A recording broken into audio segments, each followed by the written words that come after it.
Thank you.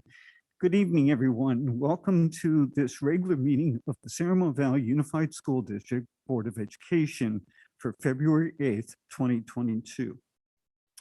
Let me start by introducing our board members. I am Ken Mintz, current president of the board. Next to me, our vice president, Rachel Hurd.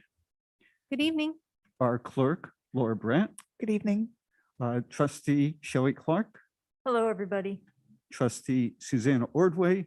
Good evening, everyone. And student board member, Ronit Batra. Good evening. With that, I ask those in the audience, please rise for the Pledge of Allegiance.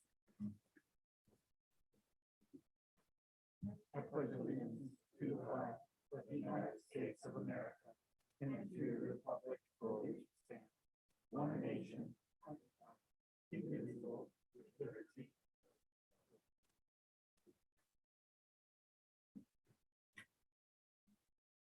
And just a reminder that our meetings are being taped live on YouTube and the school district's website and is archived on the website for future viewing. First off, item 6.0 is report of actions taken in closed session, and this evening there were no actions taken. Item 7.0, minutes of January 18th, 2022. I ask if any members of the board have any comments, questions, omissions, corrections. Otherwise, can I get a motion to approve? Motion to approve minutes I'll of second. January 18th. I'll second. The motion was made by Board Member Clark and seconded by Board Member Bratt. Call out vote. Student Board Member Batra, Aye. Board Member Ordway, Aye. Board Member Clark, Aye. Board Member Bratt, Aye. Board Member Hurd. Aye. Board Member Mintz. Aye. The motion passes 5-0. Thank you. Item 8.0 is agenda approval and consent action. 8.1, acceptance of the open session agenda. Can I have a motion to accept the agenda? Move approval. Second. The motion was made by Board Member Hurd and seconded by Board Member Ordway. Call out vote. Student Board Member Batra, Aye. Board Member Ordway, Aye. Board Member Clark, Aye. Board Member Bratt, Aye. Board Member Hurd. Aye. Board Member Mintz. Aye. The motion passes 5-0. Thank you. 8.2 is approval of the consent agenda. Agenda items are considered routine in nature and are handled with a single vote. These are, like I say, considered routine. We have a number of items on the agenda this evening. However, I do have a couple that are being asked to be pulled. 11.3, consideration approval of contract purchases will now become item 10.6. 11.5 would now become 10.7. And 11.7, I understand, Lori, Shelley, you wanted to pull 11.7? Yes. And 11.7 would become 10.8. Are there any other changes to the consent agenda? Seeing none, can I have a motion to approve the rest of the consent agenda as revised? So moved. Second. The motion was made by Board Member Ordway and seconded by Board Member Clark. Call out vote. Student Board Member Batra, Aye. Board Member Ordway, Aye. Board Member Clark, Aye. Board Member Bratt, Aye. Board Member Hurd. Aye. Board Member Mintz. Aye. The motion passes 5-0. Great, thank you. Next is item 9.0, which is reports to the board. 9.1, Words Matter Meet week, February 7th through 11th. Christine and Deanna Zappa. Thank you, President Mintz. I'm going to go ahead and invite up our coordinator, Deanna Zapia, to present on Words Matter Week. Good evening, Superintendent Malloy, President Mintz, and distinguished board members. My name is Deanna Zapia, and I am the ELA/ELD coordinator for this amazing district.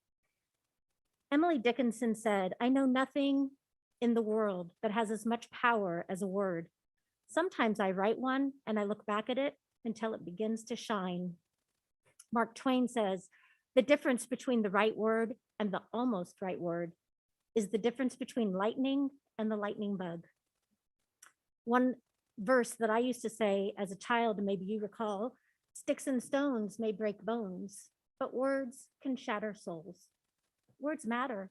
Choose wisely. How much do our words matter? The power behind our words and how we use them matters immensely because they shape the way we perceive the world and the way we participate in it. Words Matter Week is celebrated across our district this week, February 7th through 11th. The schools and our PTA have been coordinating a wide range of events.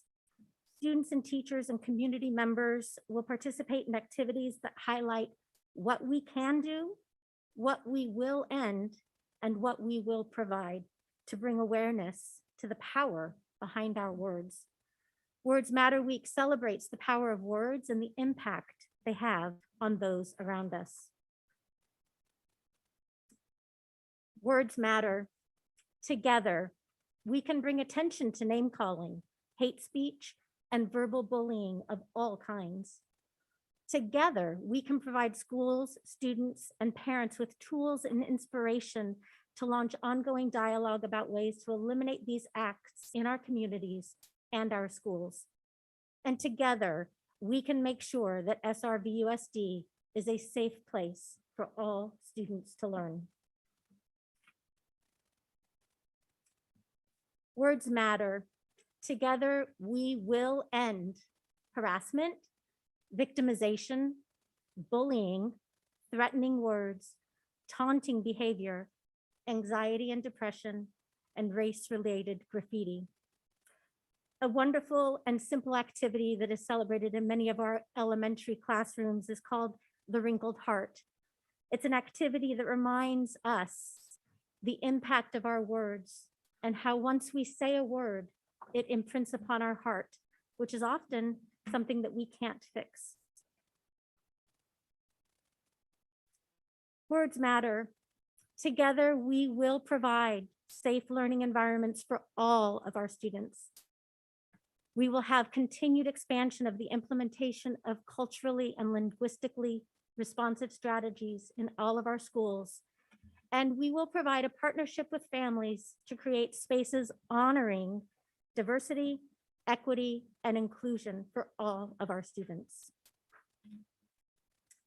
Some other wonderful activities that are happening across the district this week. We have some sites that are having the kindness challenge. We have sites that are embracing classroom discussions based on the Kids Congress Words Matter. We have sites that are creating mailboxes for students to place letters and words of encouragement to their peers.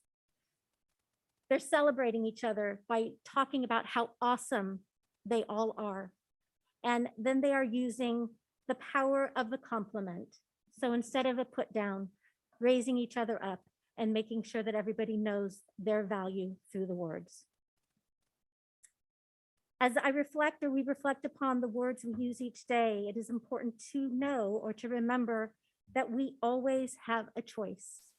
In LeBron James's book, I Promise, it says, I promise to use my voice and stand up for what's right. And when things get tough, to keep up the fight. Words matter. Thank you very much, Deanna. We do have one speaker card on this item from Helen of DV. You have 3 minutes. Hello, board. First of all, I thank you for always being very conscientious about making sure our schools and our district conduct ourselves in such a way that we don't make our students or parents or members of our community feel threatened or intimidated. Unfortunately, I was called a racist 2 weeks ago by a staff from your IT department. As a Taiwanese American, I do not feel comfortable giving out my name and have facial recognition be given to some of your staff whom I know are from Communist China because of the political tension that is ongoing. Just by voicing my concern, I was called a racist. That has two faults in it. Number one, I cannot be a racist when I'm addressing concerns about my own race. That just shows how ignorant your staff is. So please make sure you provide re-education. And number two, no matter how disagreeable your staff find me to be, she has no right to call me a racist. I never called her any names. Your staff had avoided my request to address a suspicious identity theft that I feel had occurred through our IT department, and I was ignored for more than 30 days. And when I finally had no choice to make it to your parking lot at the IT department, and all I was able to accomplish was being called a racist. Luckily, I was raised out of this world as a Taiwanese. We were never respected for how we want to be called. Some people call us Chinese Taipei. Some people call us Chinese. We are Taiwanese. I want you to all, going forward, address me how I want to be addressed. And hypocrisy must be addressed before all these fake righteousness that you're presenting to our children, our students. I know many students at school are being bullied just for saying that they're not comfortable wearing masks. Instead of trying to comfort, help them understand, put them at ease. There are on-site bullying, calling these kids names. That needs to be addressed. I am a Taiwanese American. When I voice my concern about bullying coming from communist China, I'm not being a racist. Just like right now, IOC is allowing communist China to continue with an Olympics game that should have never continued because of the human rights violation. Thank you. Deanna, once again, thank you very much for your report today. You know, when we pass the resolutions on things like Words Matter Week, you know, we really do focus on, focus for that particular week. But here's a case with Words Matter. It's something hopefully that is instilled in our students in the entire year. And we as adults, have a lot to do with setting a role model for ensuring that we show that our words matter before we expect it of them as well. Any comments from other board members on this item? Seeing none, again, thank you very much for your report. Item 9.2, Women's History Month in March. Christine, and we have Jenny Juan. Thank you. I'd like to introduce one of our coordinators, Jenny Hunau, who's going to kind of go through our Women's History okay. Month.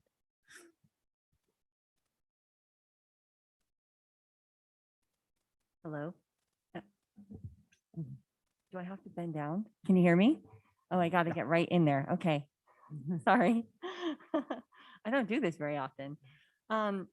So I'm pleased to be here tonight, and I want to greet all of our board members, superintendent, district staff, our public, teachers. It's so nice to have everybody here. Women's History Month is in March, so I'm a little bit early, but it was really fun to get to talk with our staff and find out what they've been doing for Women's History Month for many years.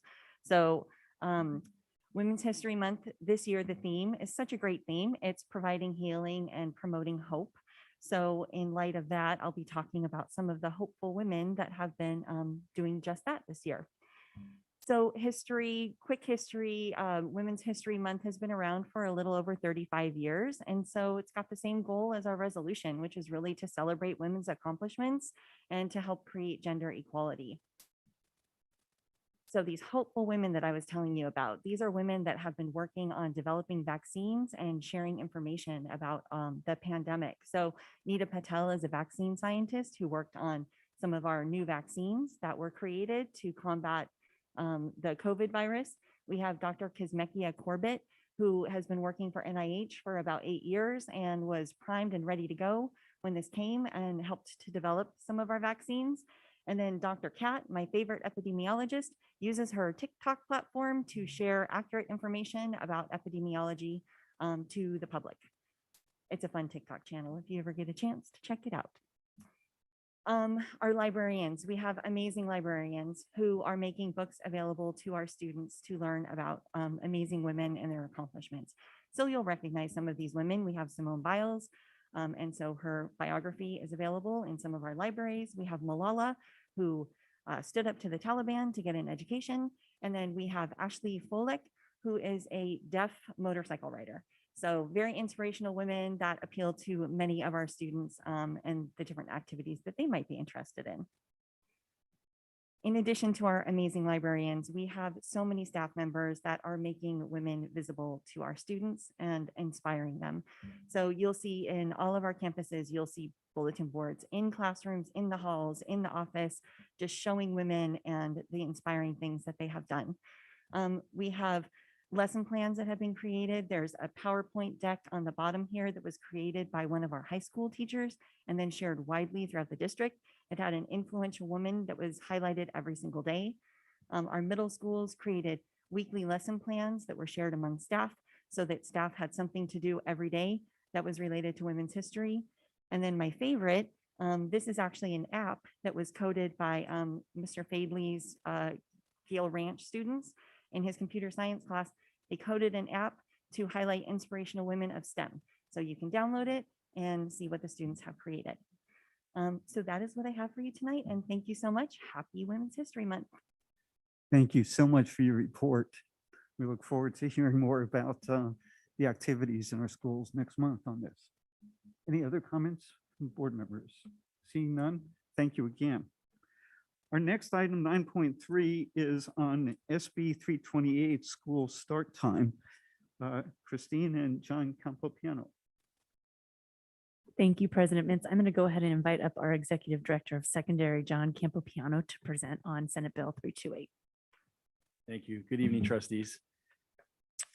Senate Bill 328, the late start school, asking our secondary schools to start at 8 or 8:30. It's grounded in medical research. 77% of our high schoolers get less than 8 hours of sleep. 45% get 6 or less hours. The recommendation is 9 to 10 hours. We see that school starting early can affect mental ability, mood, and physical health, and it can put the additional stress, as we already know, as a district, we're working hard on that, decreasing social emotional stress, et cetera. So this research is supported and backed. However, it has a big impact on our school and the culture of our school, our traditions of our school, and the scheduling of our school. So tonight, we've been working very hard behind the scenes, and we want to share how SB 328 impacts San Ramon Valley Unified School District. So SB 328 restricts when middle and high school instruction can begin. Middle school must begin at or later than 8 a.m. This will not change anything in our middle schools. Currently, 6 of our middle schools start at 8:15 and 2 of our middle schools start at 8:05. So you will not see significant changes in middle school. High school, however, must start after 8:30, which we will talk about, as we have many students that participate in an A period before 8:30. And so we have some adjustments to share and communicate with you. This goes into effect next year for all California public schools. We're all doing this together, and I and our team have met with districts up and down the state, from down south to here locally to San Mateo. We are all working together to figure out the best way to get kids the sleep the rest they need, get students able to participate in all their co-curricular and extracurricular activities, and to make the changes necessary. So for San Ramon Valley Unified School District, the priorities for us is that our students will still have access to all the scheduling options they've had. Nothing is going to change from that. We are not going to have classes at 7:30. It'll begin at 8:30. Students can still access 7-period day if they wish to, and they can maintain access to all their activities for school. Again, one of the key factors of this is all the districts are doing this. So I'll talk about this more in a minute. We all are getting out later, so we have to make adjustments to activities after school. I put an example up here. If you're taking a 6-period day next year in high school, you can go periods 1 through 6, which would be about 8:30 to 2:45, and we're working on those numbers with our sites and in collaboration with SRVUSD and the site teams, and I can get into that in a bit. Or if you decide to go 2 through 7, you would start school later, 9:30, and go to the 3:30, 3:45 range. If you choose to take a 7-period day and continue to want to do that, it's 8:30 to 3:45 in that range. The reason we give a range 3:30 to 3:45 is we're still working at the site level to finalize those times.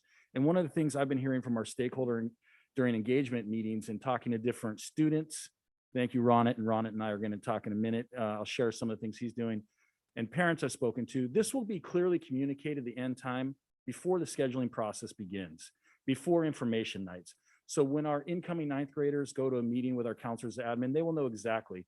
And we gave you a range here, and it'll fall somewhere at the end of the day in that range. And Servia and their teachers have been amazing. This is a change in their work schedule as well. And we've been very collaborative and working together because there will be some challenges and we will be upfront with those and communicate about those. Now, for us, the priority continues that we will have robust offerings. We're not taking anything away. Our cabinet, our superintendent, all of you care deeply about innovative learning, the elective process. So we don't want anything we're trying to get rid of those. No, this will be moved back into the school day. Additionally, the flexibility that many of our students and families love can still exist. You don't have to take 7 periods. You can take 6, you can take 5 if units allow. So that will be there as well. One of the biggest things I hear from students, and we had a great event last week at Monte Vista that we were with 75 students talking to them, Student Senate, is they are worried, what's my afternoon going to look like? And so practices will begin at 4 or later, and it's all facility driven, meaning that some practices start later. Basketball goes in the gym, they start later, off-campus coach, etc. We also have an opportunity, and on this solidified, to use our facilities creatively in the morning for some. It won't be a common situation, but the biggest thing I'm trying to do with students is just calm them. I have a junior at home. Nothing is going to, you're going to be able to do your things. You're going to get your classes. You're going to get to sleep more. Now, part of the trick we've been working on is you have to go to bed earlier to get those 9 to 10 hours, but that's for a different night. And then we are being very proactive with other leagues and teams. We have a really strong voice within our East Bay Athletic League. And we're all trying to be creative on that because we want to minimize missing class, but we will for sure be able to control the practice time at 4 o'clock or later.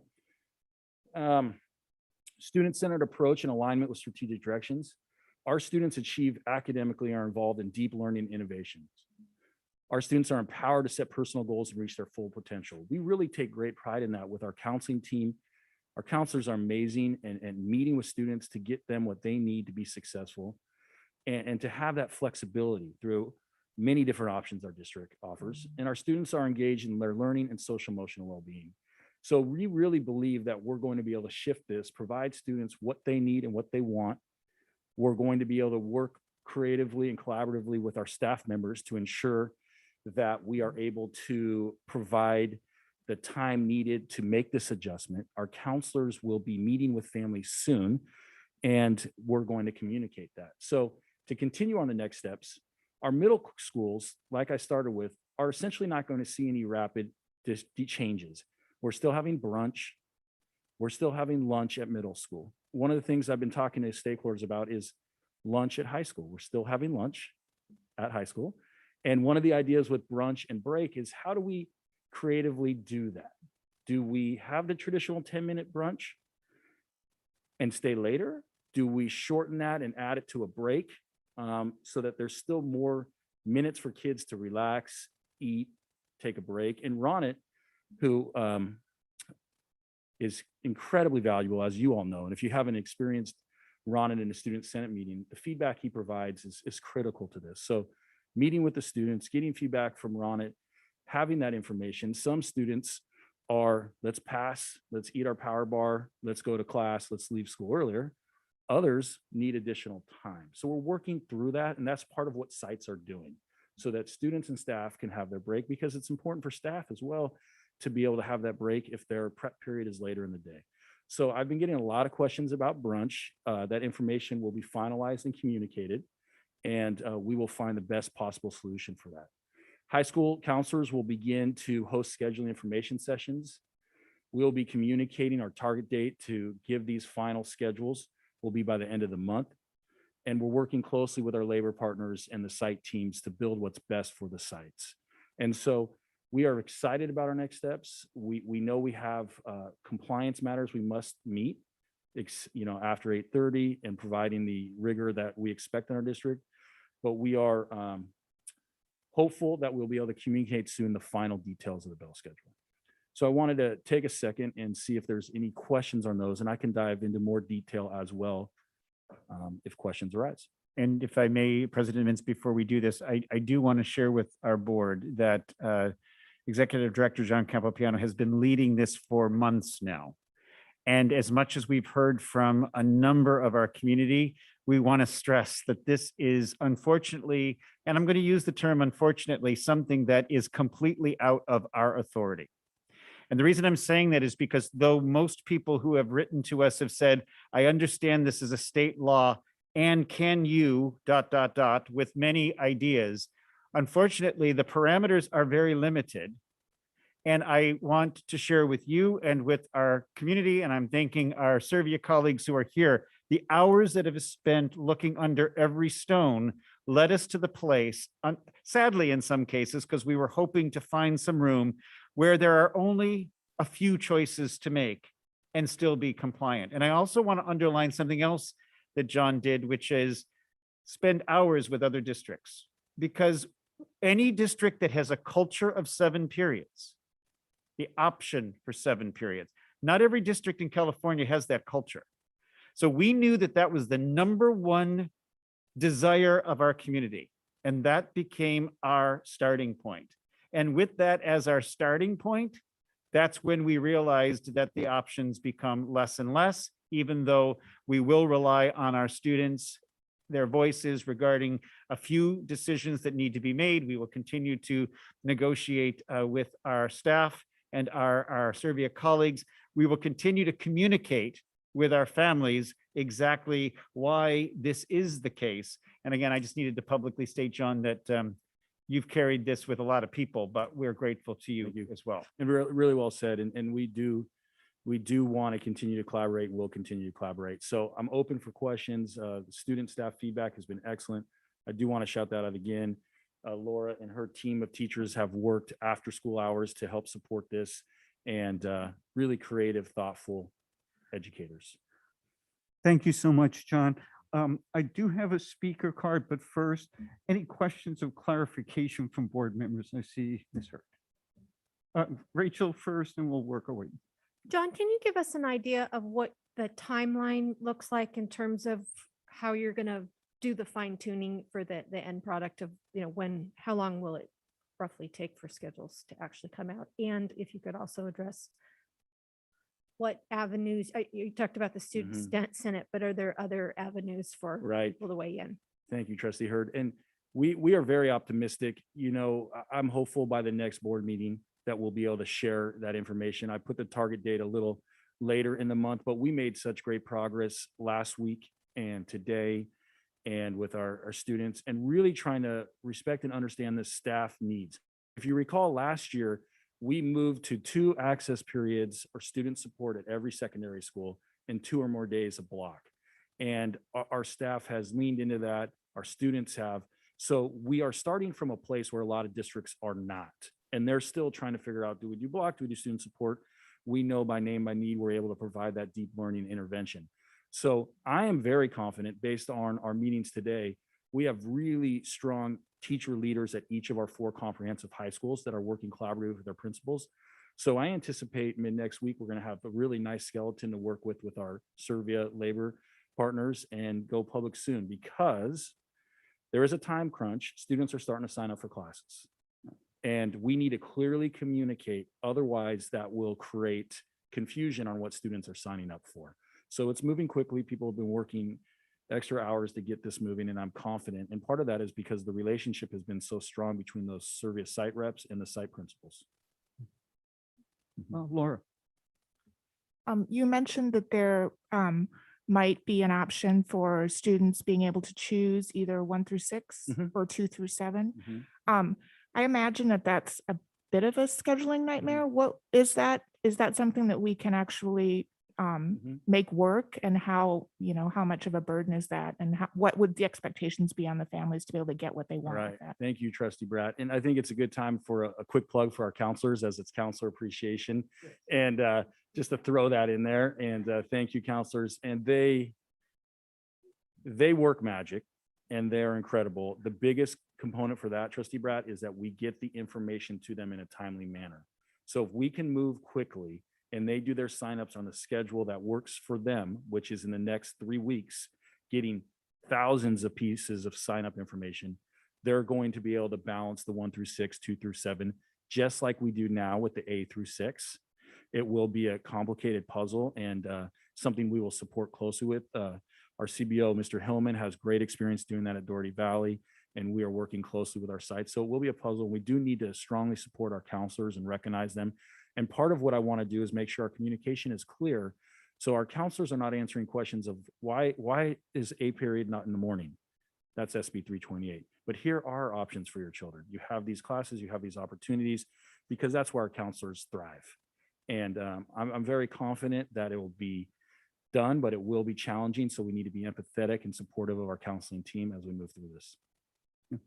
Yeah, and if that's something that I worry about the burden, but I hope that our families can appreciate that, because that is, from my perspective, kind of going above and beyond, because it is a bit of a scheduling nightmare. So I appreciate that, and the counselors doing the best they can to make that work. So Yes, and thank you for stating that, because we do want to offer that flexibility for our students, because we know how important that is. And so thank you for acknowledging that. and then another question that I have is in reference to our student athletes. Mhm. So if they have 6 periods and they have 1 through 6, and they have that hour or so between, the end of their school day and when their sport starts, will they be able to stay on campus? Will there be any kind of guidelines around where they can be and what they can do during that downtime? Thank you for that timely question, because that is something that we've been working on at the site level. It is not at the decision-making process like we are in trying to build a bell schedule, but already creative options and opportunities. Because when there's a practice, we will not allow a team to practice early just because most of the team is there. That is not equitable. They start at this time when every student. So that's one. And we've learned that from a neighboring district, and that became an issue. So we have worked out, they gave the advice freely, and that is great. The second piece is, yes, we will have to find an opportunity for the library, the commons, et cetera, with parameters that are clearly communicated by site admin, because we can't have kids wandering around class disrupting other learners. So we haven't gotten the details finalized, but we're already being creative about that, because we think it'll be really advantageous for students to be able to transition, eat a little bit, take a breath before they go to swim practice or whatever it may be. Great, thank you so much. If I can add to that really quickly. So I play lacrosse at Monte Vista, and I have played since my freshman year. In the last 2 years, it's been a lot easier since I can drive by myself. Just being able to go home during that hour, eat, get all my gear, and then go back to practice. But my freshman and sophomore year, the library is usually open till half an hour to an hour past the end of the school day. So if students are there for example, like their 1 through 6, it should be open for the 7th period as well. And then even more after that, probably for another like half hour. So usually at most high schools, there will be like the option of the library or some other sort of venue where there are like staff monitors and supervisors that are already there on campus, since it's still part of the school day. And then they can stay there and then go to practice from there. Other questions? Yeah. Suzanne? Okay, want to thank you. I actually had like a list of like 7 questions, and I have 2 now because Okay. you answered. And thank you on it too for adding on to that, because I was wondering, that you mentioned you're working with the athletic teams and stuff, and then probably other organizations for after school programs too, right? For Right. students who might, now currently go home and then go to after school, Right. whatever our program, and then you're working with them. But how do you see that the current, it's a A through, Mhm. right, A through 7 period or whatever, and is it just kind of a switch where it's kind of 1 through 7 instead of the A through 6? Again, I think this question that came out about like the stagger start time, which actually sometimes it's beneficial. A lot of times, especially at like test days and things like that. It's beneficial to families or even students who drive themselves or, or somehow get to school with the staggered start times. And so do you see this as like, it's basically the same because the counselors are going to be working with students to kind of, I guess, the student choice, right? On how it starts and stuff. So not everyone starting at 8:30. Thank you for bringing that up because I think that's an important thing. I do get that communication and that will, to me, and we'll include that in our communication. It will be periods 1 through 7. And so that will be a bit of a shift, because we're used to it be 1 through 7. And we do anticipate some staggering. When we were meeting today, based on student signups and also teacher credentialing and facilities, certain classes may be offered that first period or they may be offered 7th period. So we anticipate the staggering, and this came up when we started discussing other things such as traffics, et cetera, Right. with our block days and work, so that there will be different start times. So we're hopeful that that will benefit our students and our staff, the transportation, et cetera. But until we know what students desire, and until we cross-check that with our credentialing and who is available to teach, and then finally the facility piece, I won't be able to give you that exact how first period percentage will look compared to 7th period. But we will be calling it 1 through 7. And we will be clear with our families about that when we communicate. Okay, yeah, and no, that's great. We're planning to communicate earlier because I know, as I understand, remember that, counselors will be actually reaching out to students. I mean, normally around It's right the around end of now. this month Mhm. for their course selections for next year. Correct. Right. Thank you. Thank you. Other questions before public comment? I have one other question starter that came up. Oh, no, go, sorry. Okay, I will. Shall we? I only have a couple because mine got all eliminated too. Okay, good. What, you mentioned that you've engaged stakeholders, the teachers and some students. How many parents have been involved in the process? Thank you. We are just starting to figure out the way to get additional parent information. And the reason that is we wanted it to focus on things that were within our legal compliance, meaning many of the parents that I've engaged through LCAP or other committees are still saying, John, can we do class before 8:30? And so part of what we want to do is engage when we have some specifics around the brunch is a great example, or how to provide after school supervision while they're waiting if they have an open period. So we're defining how and what we're going to ask in order to get that input because we know how important that is. But we really wanted to connect with our students and our staff so that they were okay. And I think we need to do that with parents so they're not worried like me. I have a junior. Is he going to be able to take the classes he needs to get to college, to do the athletics, et cetera? So that'll be part of our next phase. And if I can add, and I think our Servia colleagues would say the same, and Ronit as Student Senate say the same.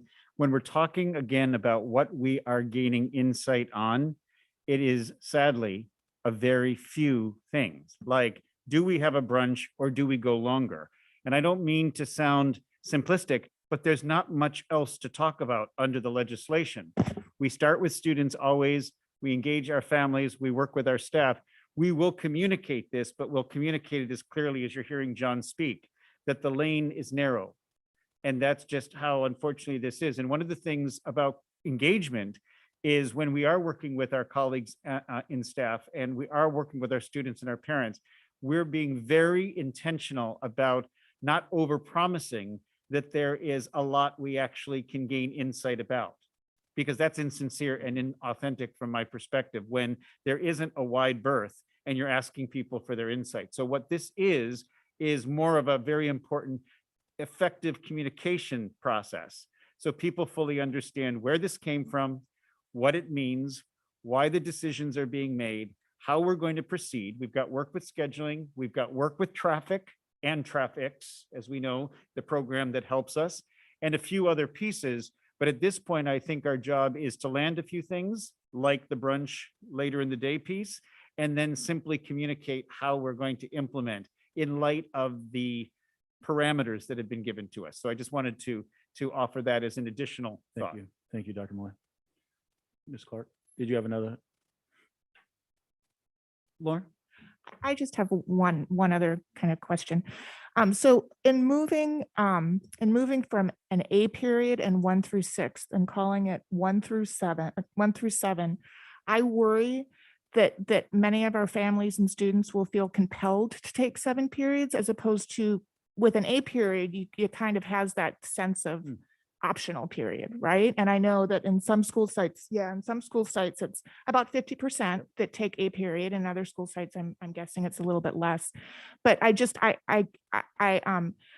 want to make sure that we're thinking about that and not putting undue pressure on our families and our students to feel compelled to fill that full 7 period day. Trustee Brett, thank you for bringing that up. It is so timely because I think 10 hours ago that was brought up in our meeting similarly. And so I can hear my Servia colleagues chuckling behind me, and that we don't want to create additional pressure, right? So maybe that is something that we can continue to flesh out. I think for tonight's presentation, I wanted to be able to say it in a way that was clear that there was nothing before 8:30. And so that I do think that's worthy of continued discussion, because that was brought up again this morning in a meeting we were having collectively. So I will take that back and work with our team. Thank you. I have one speaker card from Helen of DV.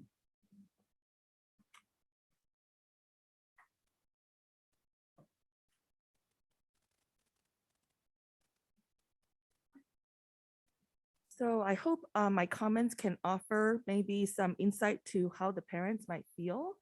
My first comment or question is actually, because everything is moving towards later time, in the winter time, it is inevitable we're gonna have to light up. Has the district evaluated how much more expenses we will incur in terms of energy, having to pay for extra lighting and things like that? I really feel that this SB is going to cost us some money.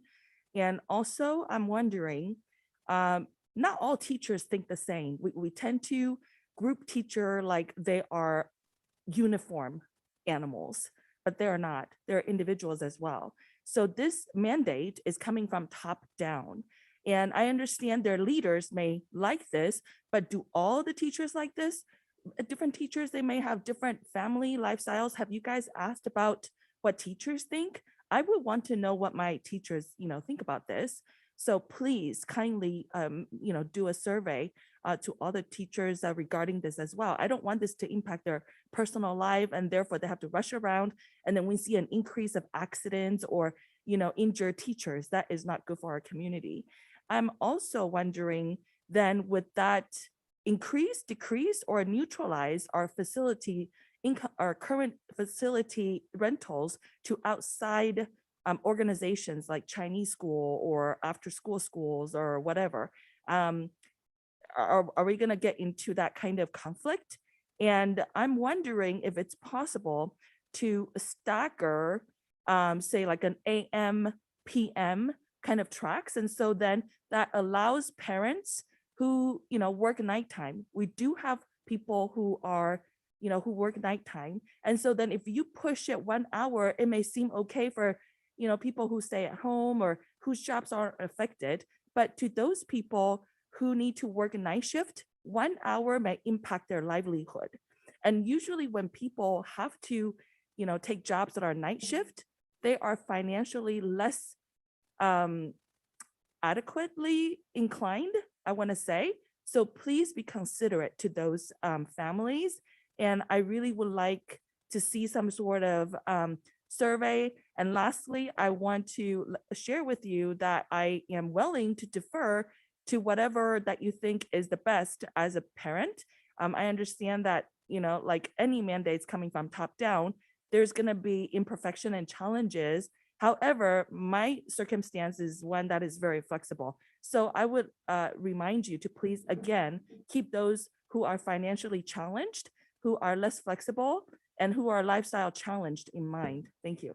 Thank you for your comments. I know that staff is listening and hears those, as well as comments that we've received through our public comments as well on this topic. And now I'd like to turn it back to the board for any additional comments, but I'd like to start with Ronit, maybe share some of student perspective on on these changes? So actually, as we were talking, I just sent over the form to Mr. Campopiano as well. I just made a Google form that we're going to be sending out to the schools. It'll be optional for any student that wants to like go onto their bulletin and fill it out. Just mainly focusing in on the issue of getting out earlier versus having brunch, and also just asking about access and student support periods. Since those do vary from school to school as well. One thing I did want to get some clarification on was how block scheduling was going to work. I think I'm getting a copy of, yeah, can we see it? Because I know all of the high schools have some level of a block schedule, so that complicates it a little bit more from just the straight 1 through 7 every day, since they wouldn't have Right. all 7 periods every day.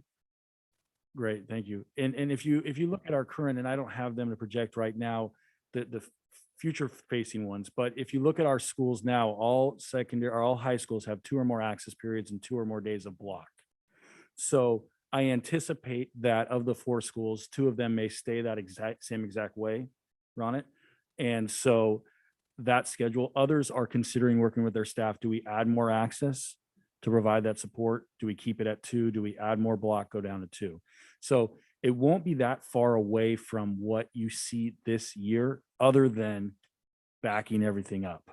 So, and I'm happy to share with trustees samples that we have, and I will be bringing those forward through our communication department and at the board meeting, what that would look like moving forward. Does that help at all? Yeah, Okay. definitely. One thing that I do know that students are concerned about is getting out later. So I was talking to some students today, as well as teachers, who are a little concerned that having students stay later in the day may disincentivize them from taking more classes than they traditionally would. Pretty much stemming from the idea that when classes are in the morning, it's not really taking time away from their day that they would traditionally use, because they usually wouldn't be early in the morning for any other reason besides an A period class. So having it be from, for example, like 2:45 to 3:45 or 2:30 to 3:30 feels like it's cutting in more on their lives than it traditionally would if it was earlier in the day. So with that in mind, if the transition goes from schools ending around 3 to 3:30 or to 3:20, students may be less averse to the idea, instead of like 3:45, which starts to near like almost an extra hour of school than they traditionally see themselves taking this year.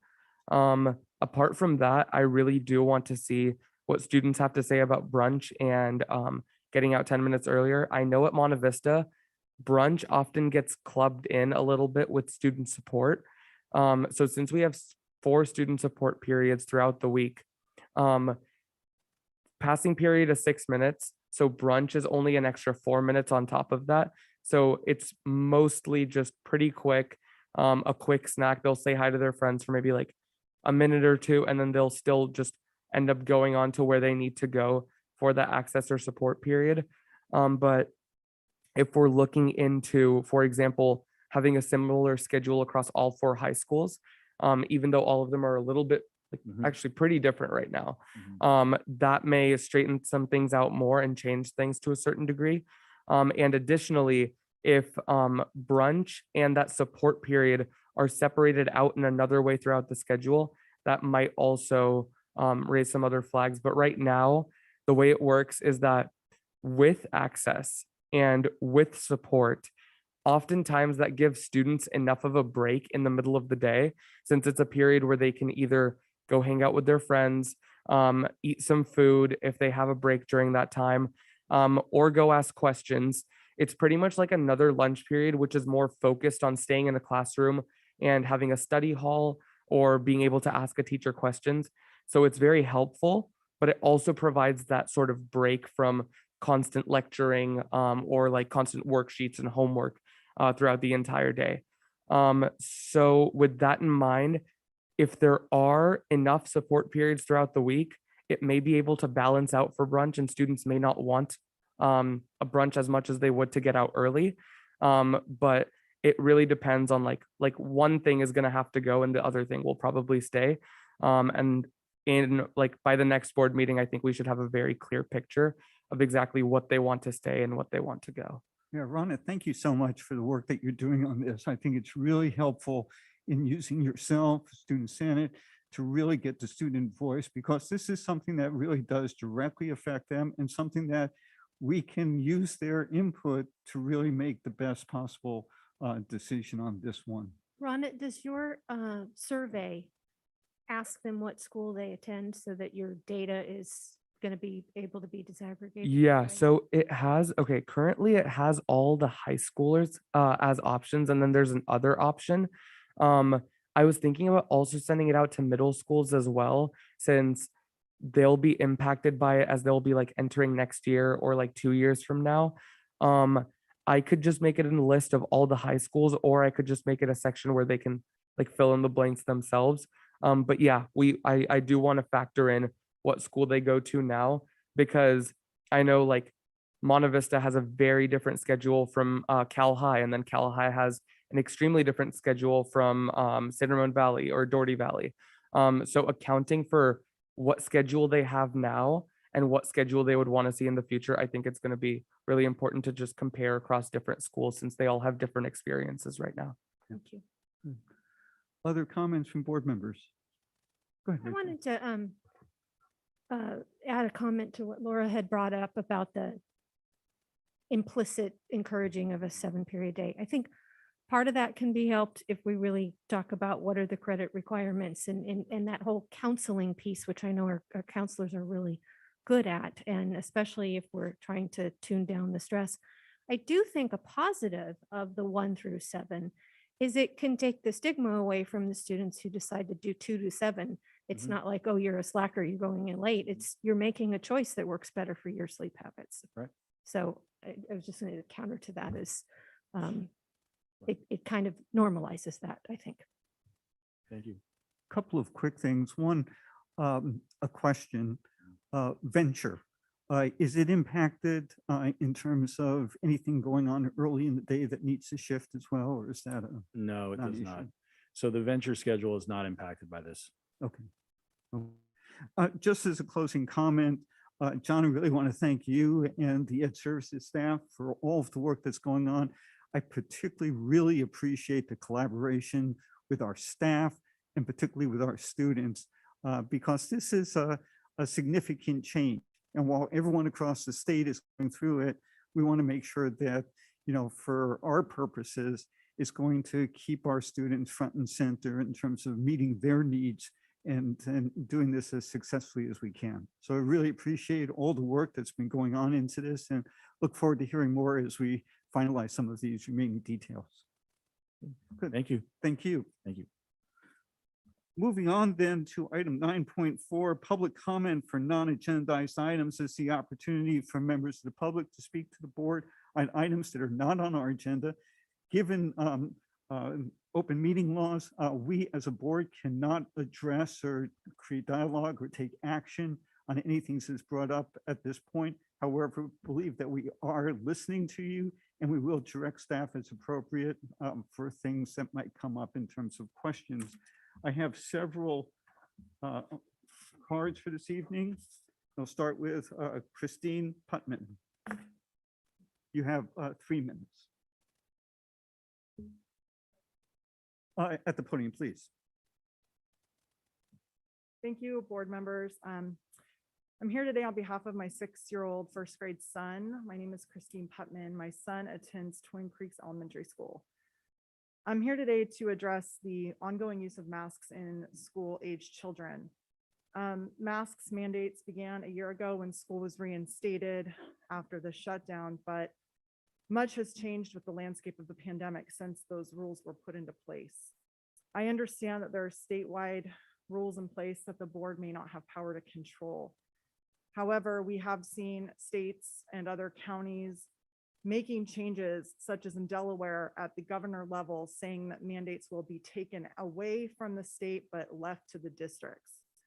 So I'm here tonight to ask SRVUSD to consider getting rid of mask mandates as a district when and if that becomes an option. Personally, I have seen my son have trouble pronouncing words. I imagine it's very difficult with a piece of fabric across your face. He's 6. He's not able to see his teacher speaking. He can't see his teacher or his reading teacher explaining how to pronounce words. He is below reading level, and I find that the mask cannot be helping that. So there are, evidence-based studies which have shown, the Atlantic, NPR have issued articles that have said that extraordinary measures are just not needed anymore. We have what is tantamount to a flu, especially in heavily vaccinated communities, which ours is one. Well-controlled real-world studies have shown that there is no true benefit to masking students at this time. I am just disappointed when I go to pick my son up and I see kindergarten students outside at Twin Creeks in the play area. 50% of them were, in my estimation, were masked outside. So we're just not encouraging these kids to just take fresh breaths. And it's heartbreaking. I just think it's time to return normalcy to our children. It's our responsibility to usher them back into this post-pandemic world and to allow them to see their friends, express emotion, watch their teachers pronounce difficult words, which is so important in the earlier grades. So the website that I found a lot of information helpful for members of the public and the board is called the urgency of normal, or return to normalcy, or urgencyofnormal.com. So it's got pediatricians, professionals, teachers, people who are just offering an alternative view of masks and what they can provide or take away from our students in many cases. So I just wanted to make my voice heard, stick up for my son, and he comes home every day with a wet mask with food on it. Okay, it's disgusting. It's not helping him learn or participate in his school. I appreciate you listening to my comments. Thank you. Thank you, Ms. Putnam. Next, Helen of DV.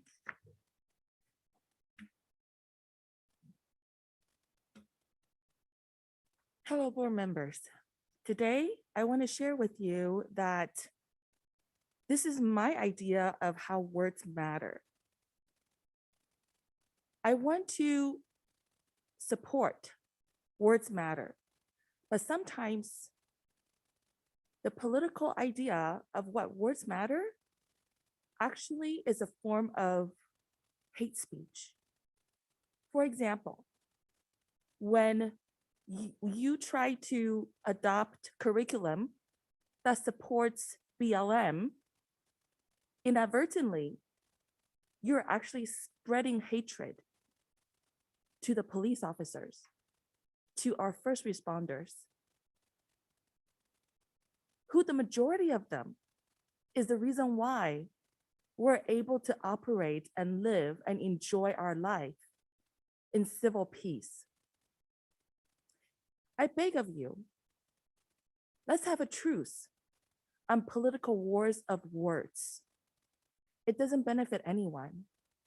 For my race, I want to empathize with the Black families who truly are victims of true police brutality. However, I cannot in my clear conscience consider all police officers are brutal and are murderers. Enough. Today, my scarf is actually a form of support to our police officers.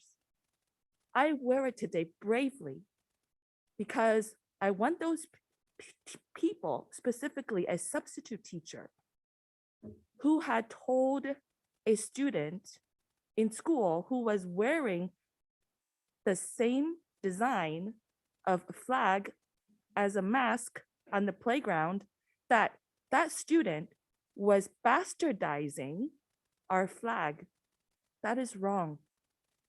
Our students need to be given freedom of speech, freedom of expression.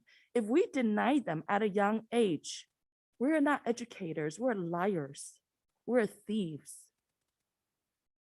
I urge you, let's put down these unnecessary political wars of words that hurts our community, that divides our community. We need to be unified. We have gone through 3 years of this pathetic virus. It is time to put it to an end. And let's respect each other for who we really are, what we really are. Thank you. Thank you. Next speaker, Mike Arata.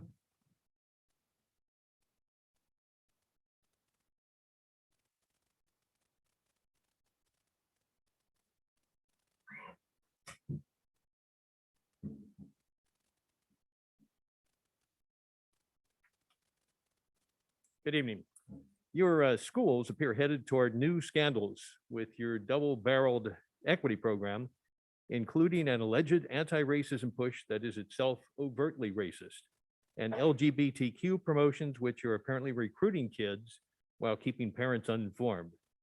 So a quick recap of other recent scandals and their antecedents appears to be appropriate.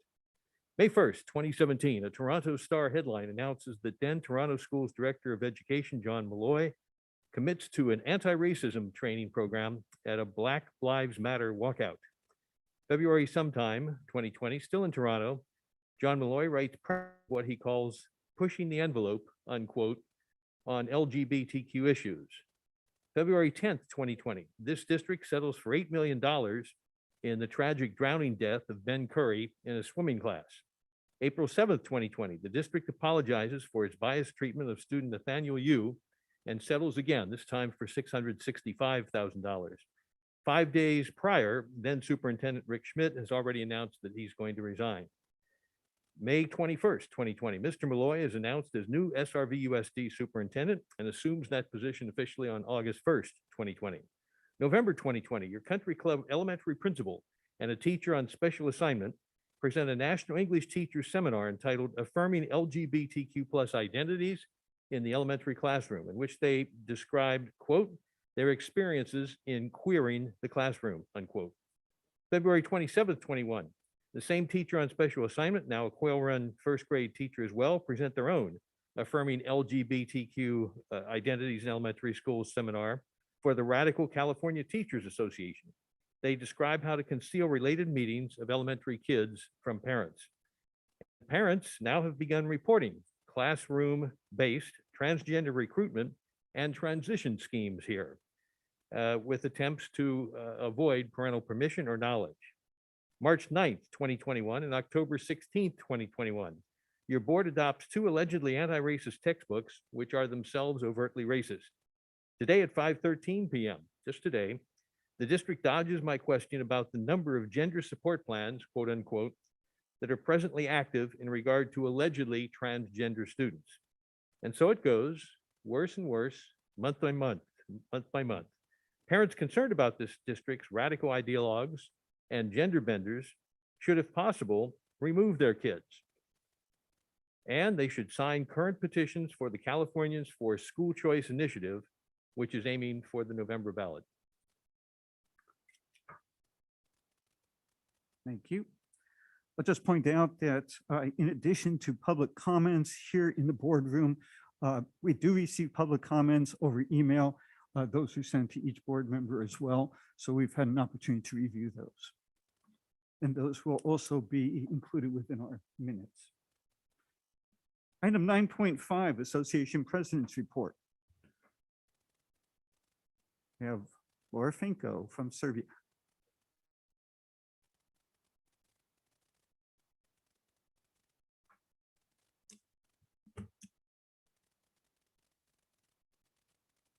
There we go. Good evening, board. It's been a long day, so I apologize, a little bit tired. My name is Laura Finko. I am the president of the San Ramon Valley Education Association, representing the over 1,700 non-managerial educators, certificated educators here in this district. And I'm very pleased to be here tonight to present our President's Report for today. I wanted just to spend a little bit of time being with the Words Matter theme, go over just share a book that I'm reading right now. It is a book written by one of my former students, Ariel Henley. The book is called A Face for Picasso.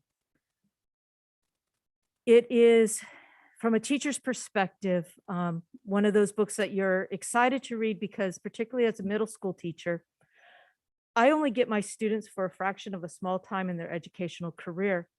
And quite often, because they're caught right there in the middle, we don't always get to see what becomes of them. Now, I know that some of them grow up and they've become doctors, some have become lawyers, some have even become professional football players. Thank you, Zach Ertz. But in reading Ariel's memoirs, I was brought back to 2003, 2004, when she was at my school, and just really reading the perspective of what she was going through at that time was not easy reading, to be honest with you, because as somebody with a disability, facial malformations due to Cruisen syndrome, she and her twin had an extremely difficult time on our campuses. A lot of this was simply because the cruelty that people will often subject others to when their differences are so visible. Now, myself, I have Tourette syndrome, and I'm able to easily hide behind literally a mask of nobody really knowing about this condition for myself, because unless my tics are really aggressive, nobody knows. Now, that's the reason I have her. And quite often people just think, oh, Laura loves dogs and she must be training. Well, no, it's because of the work that my service dogs do.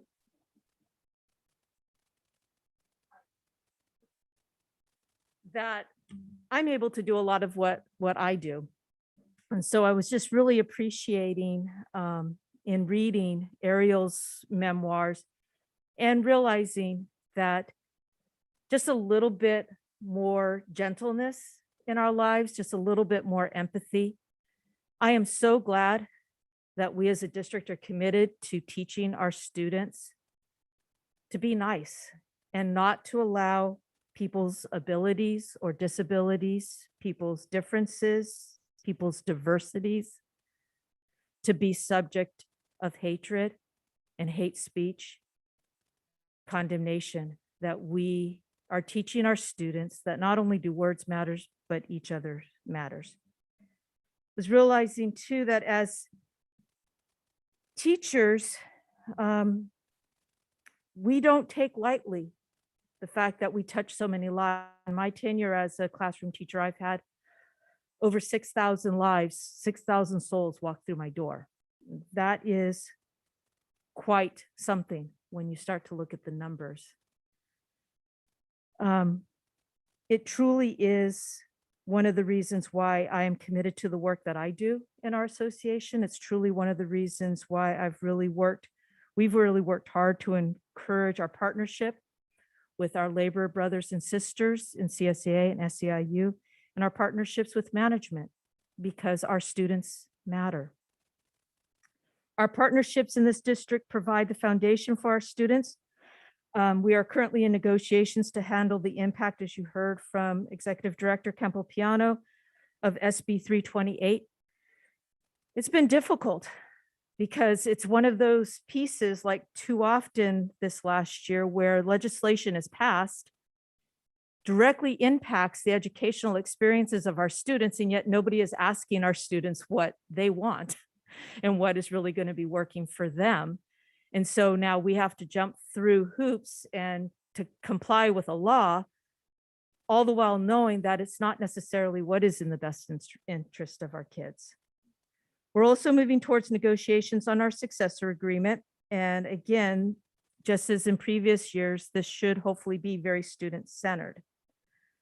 We heard Executive Director Campopiano talk about SB 328, but we're also working with our management partners on the school calendar. And just like with the bell schedule, everybody has an opinion on the school calendar. In fact, the most perfect one would be starting after Labor Day, ending by Memorial Day, 3 weeks off for Christmas break, and I don't know, let's just pick another unicorn. The fact of the matter is there are so many parameters and so many components and moving pieces in a school calendar, there's just no way that everybody's going to be happy. I will tell you that we are working at having it be as culturally sensitive as possible, as well as respecting the fact that for high school, it really has been working for our students to end first semester by winter break. To do that means that we have to start prior or into August. We just cannot start after Labor Day anymore. It's just not reasonable and be able to end first semester by winter break. There's 180 days we have to get in there someplace. With that said, we are taking seriously staff and community and student input on the school calendar as it's being developed. We also wanted to note, we had this conversation, Dr. Malloy, about AB 1614, and we do, as an association, stand in solidarity with management and with others. AB 1614 would increase the base grants amounts to equal the national average per pupil funding level. And we believe that that is one way that we would be able to equalize what we are getting here in this district, and hopefully help, particularly with funding crisis that we're seeing throughout the state of California. As many people know, it's the entire state that is experiencing an enrollment change, not just here in San Ramon Valley. So this is something that we're working together, and I have just recently been appointed as a grassroots lobbyist by the California Teachers Association to work with the legislatures in this area. So this will be something that we'll be having a conversation with. So with that, I thank you guys. Mahalo nui. Have a great evening, and we'll see how much later we are today. We have a poll going on how long we're going to be here this evening. Oh. Thank you all. Thank you, Laura. Appreciate it. I don't see any other unions represented here this evening, so we'll move on to item 9.6, which is our student board members report. Thank you. So there's a couple of main sections that I want to cover today in my report. The first of which is student senate activities, second, events across the different campuses, and then third, more general concerns on a broader level, and what's being done to address those, or what we may want to sort of like strategize around. So the first one is student senate activities. Currently, we have a team working on a participatory budgeting initiative with the Cal High Library. This started last semester and it is underway currently, and it has been making some good progress. So I will keep you guys updated throughout that process. We also have another team working on making a joint video with the PTA for an anti-bullying campaign, and they will be releasing that out jointly. Additionally, there's an art contest for Say Something Week, which is in line with Words Matter and a lot of the other initiatives by the district. And the theme will be Fight for the Future. We will also be devising a plan to elect next year's student board member, which we believe should include an application process, some level of input from the Senate, and an interview to ensure that they can work well with both the Senate and the board members and the superintendent and the rest of the staff. We'll also decide a process for electing next year's student senators. In regards to events across different campuses, some schools have been having breaking down the walls recently. Others have had it in past months and even in the last semester. We had SLAM at Monte Vista, the Student Leader Anti-Racist Movement. And I think we had maybe almost, or maybe even over 100 students participating at that event. And it was a pretty warm and welcoming environment. Students were there from all different schools throughout the district at the high school level. And they were really just able to stay there for the entire day and learn about what can be done to sort of like break down boundaries within our community, understand each other better, and really work on like enhancing our own experiences on campus and outside of it. In other news, spring sports are also starting, most of which are starting this week.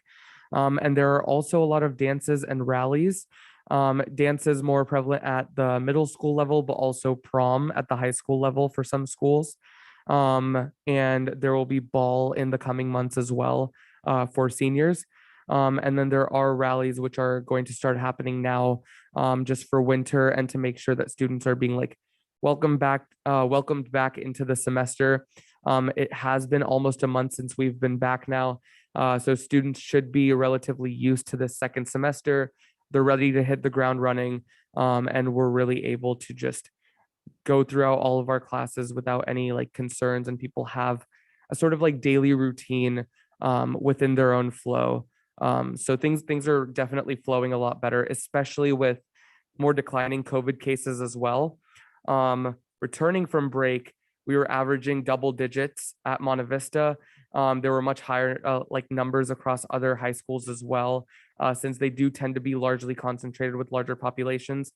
Now we're down to around 1 to 3 per day, and that's for positive cases. So it really is getting a lot better. There has been a sharp decline in the number of cases, and we hope that it just keeps getting better from here on out, and we can leave that in the past eventually.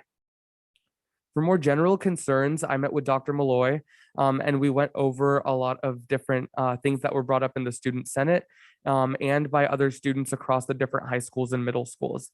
So we've already started to devise plans to be able to address some of these issues.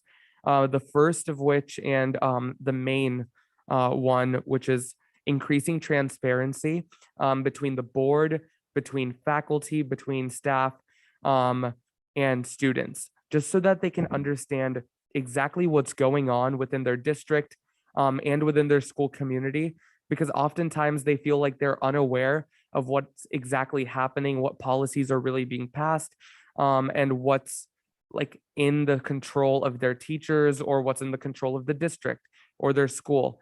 So they're getting a lot of their information from rumors, from friends, from general word of mouth, or from their teachers who may have also heard it from another source. And that's not necessarily the most reliable. We really want them to be able to go to the primary source, get their information from the district. So we're really going to be working on relaying this information to them more effectively. We want to look at social media platforms just so that we can reach them pretty easily. Also just sending out the emails to them to inform them of items pertinent to their school experience. And then we'll have a student team that we'll set up for this that can really focus in on this idea and work closely with district staff to make sure that some of the more complicated things sometimes, which relate to legalities like SB 328, I believe, that can be translated into more like student-friendly language, like school starts at 8:30 instead of them having to actually like go and look up what the bill exactly does. So really making sure that we can get all this information to them in an understandable and easy to access manner is going to be our main focus with that. Additionally, we want to make some sort of platform to be able to talk through the decisions that are in the process of being made. Obviously, there are certain issues which students don't have a high level of breadth of understanding with relating to like fiscal policies, bonds, and other things of the sort. But for issues surrounding things like start times, Schoology, Securely, other issues which they can really have a grasp on and which are going to impact them on their day-to-day lives in school. We want to make sure that there is student input, like a high level of student input going into that before the decision's being made. Because right now, some students often feel like they're responding to the decisions that are being made instead of informing the decisions that are being made. And we really want a good mix of both, because it's impossible to completely eliminate people responding to decisions. But we want to make sure that they at least have some say in the process. Finally, like I mentioned earlier, I'm going to start polling some students on the new school start times for next year, and how they would feel about decreased support time or break time, or getting out later than usual. But overall, I think that we are in a good position right now to be able to start planning for the next school year regarding issues with scheduling, like school student board member stuff, student senate, and just planning out different activities for all the different initiatives that the district has underway. And I look forward to the next month and the rest of the semester. Thank you. Thank you very much, Ron.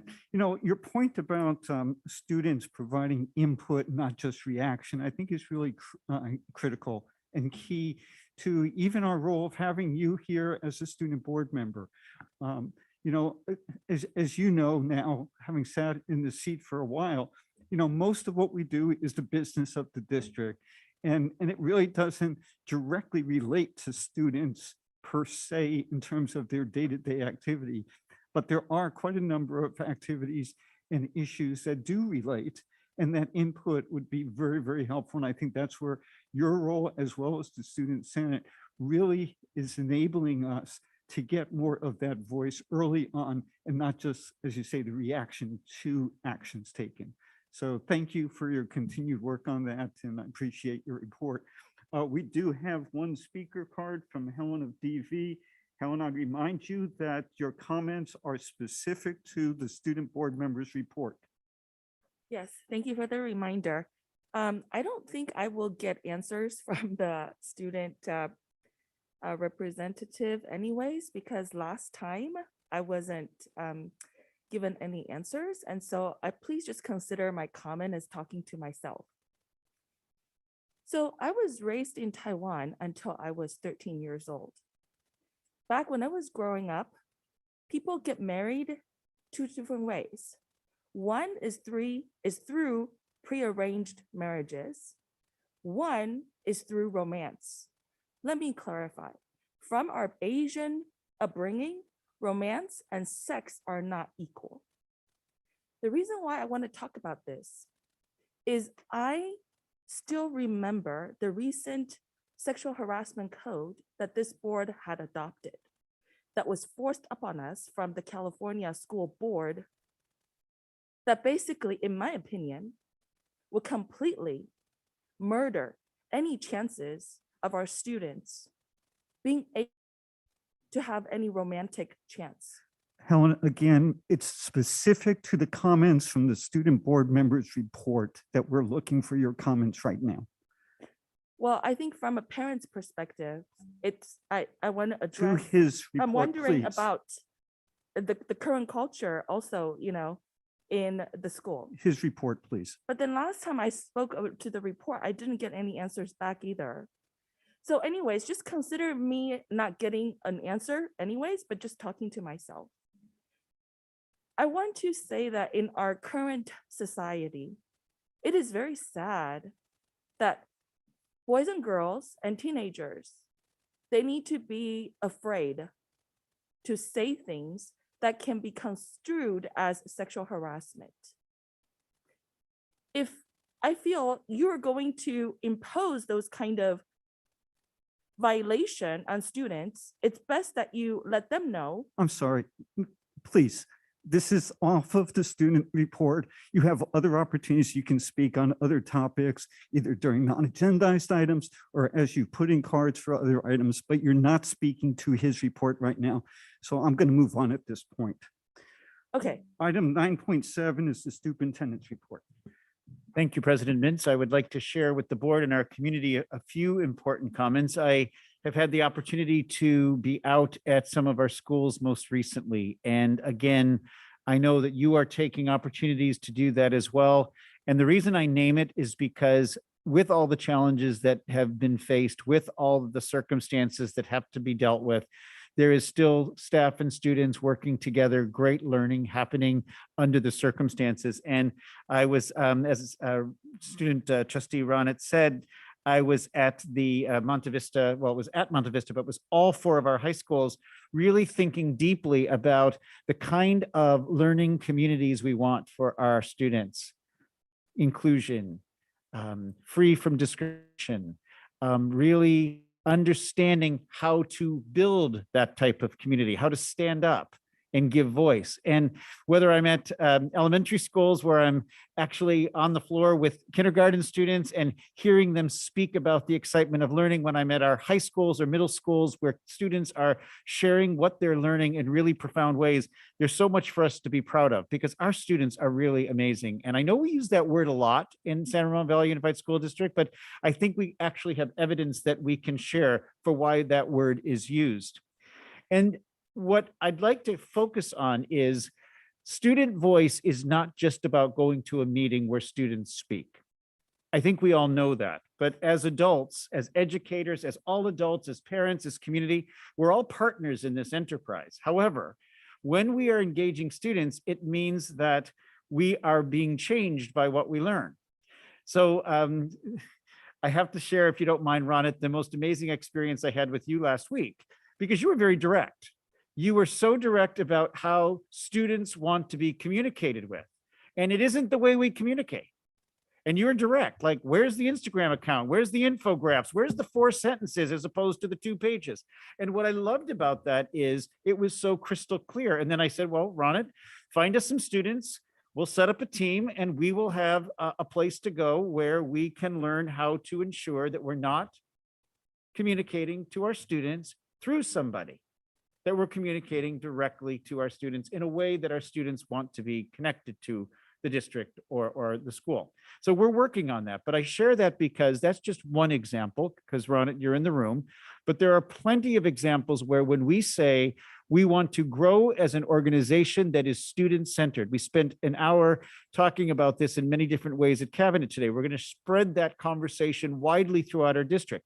What does it mean to be student-centered? When in essence, said with the greatest amount of respect, adults tend to fill the room.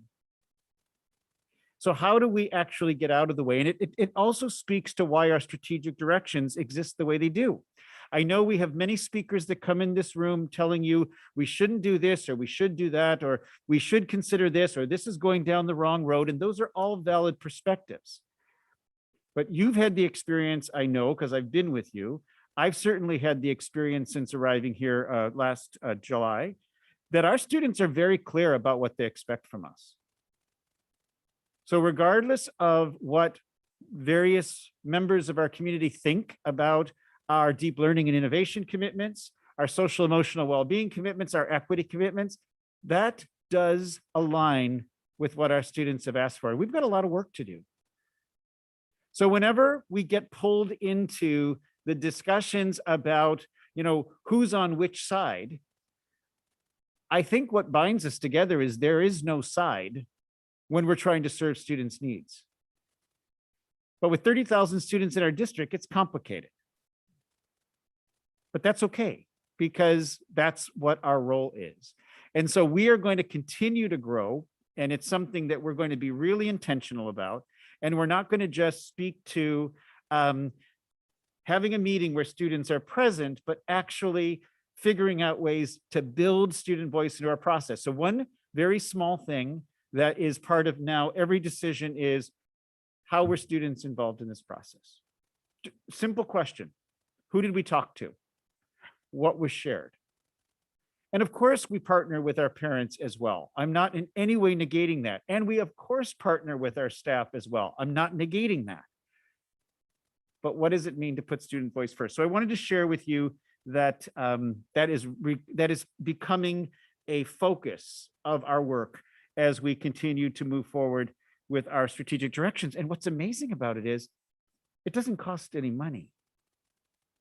And I offer that comment very explicitly because so much of what we want to do costs money, and we don't always have access to those dollars. What I'm talking about right now doesn't cost money. It's a shift in some places and in some cases, but it doesn't cost anything. But what I think the benefits could be is being moved even that much more explicitly by what our students say. I want to share again, I know we did it last month, but as a former counselor, and it's Counselor Appreciation Week, and we talked about our counselors and their scheduling and the jigsaw puzzle to help our kids get the courses they want and need. I used to love creating a master high school schedule because I'm kind of like that. But it is truly challenging. And the more variables you put in, as Trustee Brett says, the more complicated it is. John Campopiano is my witness. I think I asked 3 times, are you sure the counselors are okay? And we will do everything we can to support the amazing work that they and all of our staff does. Specifically, we heard earlier that the COVID numbers are decreasing, and we're grateful for that. We are hoping that the end is near. We have heard that mask mandates may begin to change, at least for those of us not in schools, and we're hoping that more good news comes right around the corner. I share that because I think we're all tired of it and would love to move beyond it. And I want to share with you as our board members and to our community, if they are listening, that we do continue to ask our public health leaders as superintendents. We meet every other week, 3:30 on Mondays. What is happening? How are you going to decide? When is this going to shift? What would you like us to say? Because again, as much as some in our community may think we have a role, and I respect that that belief still exists, we don't. But what we are doing is asserting with our public health colleagues about what is it that you would like our communities to know and understand. How can you reach out directly to our communities so that they are hearing from you and not through us? Because that would assist us so that we then can say, this is what's being said, this is why it's being said, this is what you can expect, this is what the next steps seem to be. So I wanted to share with board members that that's taking place. A fascinating, exciting piece of information. Zeta Riker, who you've met, who oversees everything related to child nutrition, put out a note regarding a task force for our nutrition program. I know food is important. We all love lunch and dinner and breakfast and all those good things. We literally had 84 parents, 29 students from middle school and 40 students from high school who put their name in an hour. So clearly there is an interest in engaging in this important enterprise, and I trust that is going to take us to some really good places.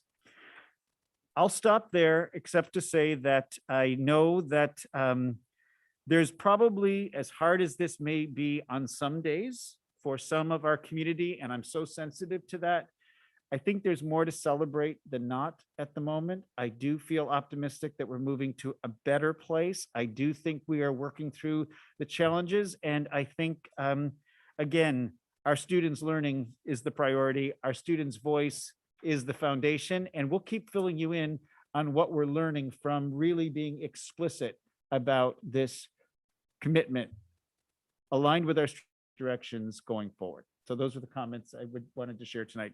President Thank you, Dr. Malloy. And I think that's the first time I've heard someone say that they enjoy master scheduling. Yeah, okay, I have to think twice about you. I do have a speaker card on the superintendent's report from Helen. Helen, please keep in mind that your comments should be specific to the superintendent's report just now. Yes, and it is about what Superintendent just mentioned on social emotional learning.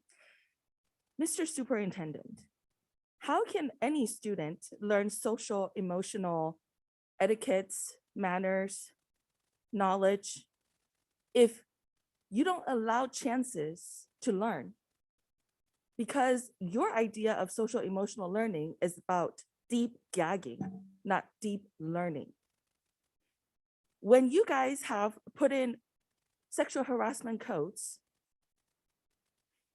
that completely stifle any chance of our teenagers learning how to show, express themselves romantically or proper admiration for their peers, how do you expect our students to be socially and emotionally healthy? But no matter, you don't think twice about teaching sex. We have plenty of sexual videos, or so I was told from another parent's public comment, that our students can find in the library about LGBTQ, sex lifestyle. But it's not okay to talk about admiration of the opposite sex. Helen, simple once again, I romance. believe you're straying off of the superintendent's report. I am not. Please This be is about social specific. emotional learning. That was not his report. Please, specific to the superintendent's report if you wish to speak on this Didn't he item. mention social emotional learning? It doesn't matter if he said the word.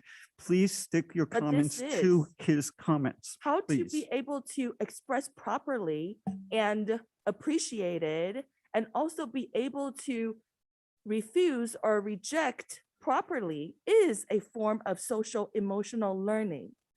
I know politically you don't agree with me, but when I was growing up,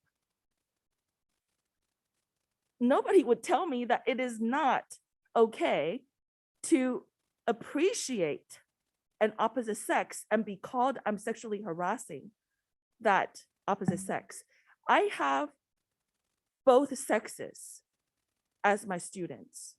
As a parent, I want the opportunity for my students to be able to properly learn social emotional etiquette, manners, and not because of some politics or policies that you guys impose on students, and therefore they're all like trees. It's best not to say anything. It's not deep learning, unfortunately. I disagree. Your idea of deep learning for social emotional well-being is really deep gagging. Moving on to our action items. 10.1, public hearing is a presentation regarding the redistricting process and a public hearing regarding trustee area map revisions. Mr. Hillman. Okay, I think we're going to do a little tech wizardry here, and oh, okay. Should we try again real quick? So we are attempting to connect again with Doug Johnson, the president of National Demographics Corporation. He is a very busy person and has several presentations tonight that he is doing from a remote location. So if we can get him on, it sounds like he may be back, which is great. Yes, good evening. Sorry about that. Okay, so this item is the public hearing for presentation regarding the redistricting process and public hearing regarding the trustee area map revisions. This item is incredibly similar to the item that we brought before you last month on January 18th. And just as a review for anybody watching this time that wasn't a part of the last meeting, the district completed the process to transition from an at-large to a trustee area election in 2019.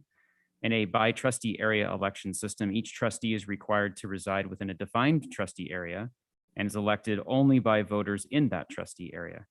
Per Education Code, Section 5019.5, upon the release of U.S. decennial census data, school districts that use by trustee area elections are required to evaluate whether their current trustee areas have approximately equal population using the new census data. As a general rule, the variation in total population among trustee areas must not exceed 10%. If the total peak variation exceeds 10%, trustee area boundaries need to be adjusted. This process is referred to as redistricting. So to evaluate this, the district hired professional demographers, National Demographics Corporation, to conduct a study, 2020 census data to determine whether the current trustee areas are population balanced. NDC determined the total peak variation between trustee areas exceeds 10% and trustee area boundaries will need to be adjusted. At the board meeting on January 18th, 2022, NDC presented information regarding the redistricting process and discussed the results of the 2020 census. NDC will further present the findings of their study and present potential map revisions at the meeting on February 8th, 2022. Legal counsel for the district, Harold Freeman of Lozano Smith, will also be present. Harold. Following the demographer's presentation, the board can then conduct a public hearing to gather and receive input from the community related to trustee area boundary map revisions prior to the demographer's preparation of a proposed new map or maps. So we are at the part of the meeting where I'm going to turn this over to Doug and he can go through his presentation. Sure. Thank you very much. Okay, so we can jump right into the slides, and these will look familiar. It is the same presentation before, but that is part of this process, is to give the board and the public the opportunity to look at and review this information, and then some time to think about it before taking action. So if we can get the next slide. I think we skipped one there. There we go. So in terms of the rules for the process, we have the federal laws, which are our requirements and must-dos. So we have to have a very close to perfectly balanced number of total population in each trustee area.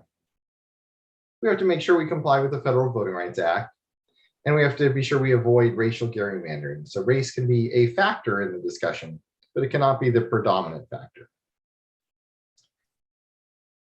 Then we get to a more discretionary and decision-based set of principles, which are the traditional redistricting principles you see on the right.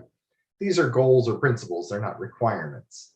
And so the idea is to take into consideration communities of interest and neighborhoods, to try to keep the trustee areas compact and contiguous and following visible, easily understood boundaries. The courts have said you can consider respecting the voters' choices, and trying to avoid head-to-head contests between board members so that re-election decisions are left up to the voters, and the voters' re-election choices are not dictated by lines. You can, to a very limited extent within that equal population range, offset planned future growth, but that really is very limited to just 1% or 2%. And now that you're redistricting, you can also consider trying to minimize the number of voters shifting election years. So if they're currently in a 2022 seat or district or trustee area, you can try to minimize how many of those folks get essentially delayed 2 years by shifting them to a 2024 seat.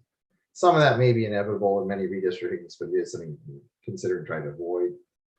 And then lastly, you can try to preserve the core of existing trustee areas so that voters that work together on the last election can continue to work together on the next election and the rest of the elections for a decade to come, rather than dividing up those networks of voters and organizers that may exist. So with all those considerations in mind, we took a look at the current trustee areas. So we can go to the next slide. And by the census data, the two trustee areas in the middle, 2 and 3, are the farthest apart. So 2 is short by a little over 9%, and 3 is over the ideal population by a little over 12%. So a 21.5% spread between there. And the biggest difference that's allowed is no more than 10%. Area 4 is almost perfectly balanced, meaning it grew at the same rate as the entire school district as a whole. 5 is just a little bit over 2.5%. That's fine as is. And then 1 is short by about 6%, which can be okay, as long as the difference between 1 and whatever ends up as the largest trustee area is no more than 10%. So we can make the entire adjustment needed just between areas 2 and 3. So if we go to the next slide. So one of the hot topics at the last process was the Doherty Valley, which at the time wasn't large enough to be its own trustee area. So the debate, as you've heard, revisited a bit this time, was what area got added to the Doherty Valley to make it a full population trustee area. Well, the good news is now the Doherty Valley is sufficiently large enough, it has grown enough, so that it can be a trustee area all on its own. And so the proposal is to take that extra area, the area north and west of Crow Canyon Road, and move the area that's currently in area 3 with Doherty Valley, move that area to area 2. Moving just that one section of population, both makes areas 2 and 3 more compact, and it gives Doherty Valley its own trustee area, which appeals to communities of interest, and it population balances the entire map. And so that is the one proposed change. And then areas 1, 4, and 5 would stay as is and unchanged. This is the full demographic breakdown. So you can see everything. You can see the total population numbers in the top left. The citizen voting age population numbers a little below it in the top left. Highlighting there that we do have in this map, area 3 would be 64% Asian American. So citizen voting age is considered the eligible voter numbers under the Voting Rights Act. So it would be, it already is, and it would stay a majority Asian American trustee area. You can see the other groups, the Latino and Asian, I'm sorry, Latino and African American numbers are nowhere near large enough in the school district as a whole to get even into double figures, much less close to a majority. And there's a lot of other data provided if folks are interested in looking at the socioeconomic numbers by trustee area. I think that's it. Is there one more slide? Yeah. So that's a quick presentation and run through on the proposed map change. I'm happy to answer any questions you have before or after the hearing. Thank you, Douglas. Do board members have any questions at this point? This presentation mirrors what we had heard at our last meeting. Anything? Okay. Oh, go Could ahead. we put the slide that shows the proposed maps? I just want to check the percentage spreads. It's hard to read from over there. So now our spread is like 8% max. Exactly. It'd be 8.35, I believe. And so we're good as long as we're less than 10. Exactly. And this would, closer to 0 is always better, but considering that this would preserve the communities, preserve the core of the other trustee areas, and preserve the communities that were drawn together into areas 1, 4, and 5 before, that would justify keeping that 8%. Thank you. Okay, anyone else? No. This item is a public hearing. We are not taking an action on it this evening. I have one card from Helen of DV.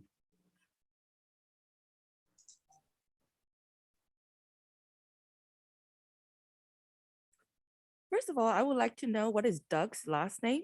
Is he an attorney? How much are we paying him? I know that the city of San Ramon is paying $50,000 for an attorney. That sounds like what Doug is doing. Number 2, all of those census are, I'm sorry, they're garbage.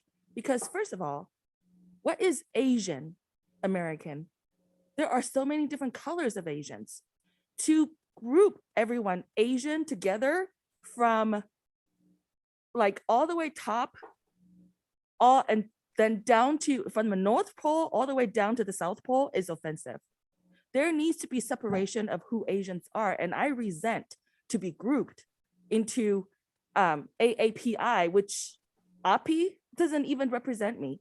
So if you guys are sincere about representation, then don't throw everyone into a basket or a trash can that fits disposable, recyclable, organic. That's not me. I'm not a piece of garbage. So don't put me in a group, okay? So that it's easier for you to know what to dispose with me. Secondly, white is also a different shade of color. Not all whites are the same. If you are aware of current event, you must have been aware that Whoopi Goldberg has recently mentioned that Jewish people are not, it's that sort of discounted their experience at the Holocaust just because that they may present as white race. These things are not being addressed. Aren't we liars or are we just hypocrites? If you want to have proper representation based on equitable representation, then please stop treating the Asians like garbage and please include our Jewish Americans. I want to know, what are their challenges in modern days? I want to know, what are they really? What do they think about themselves? I don't know anything about this white people, and I would like you to please change that. Lastly, I don't even know which one of you is up for re-election. This is just, it's a playhouse. I don't even know what he is talking about because none of your name card specify what district you're in. So if you're great, I don't know if I'm keeping you, and if you're bad, I don't know if I'm disposing you. This is a joke, and I hope you're not spending $50,000 on Doug. I could have told you that. Thank you. Thank you. Again, this was just for a public hearing. I have no other speaker cards on this item.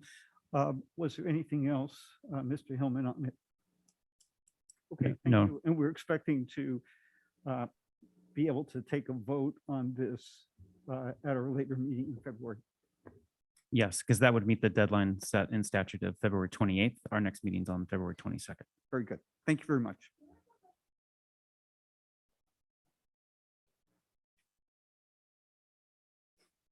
Moving on to item 10.2, consideration of adoption of resolution 58/2120, approval of provisional internship permit requests.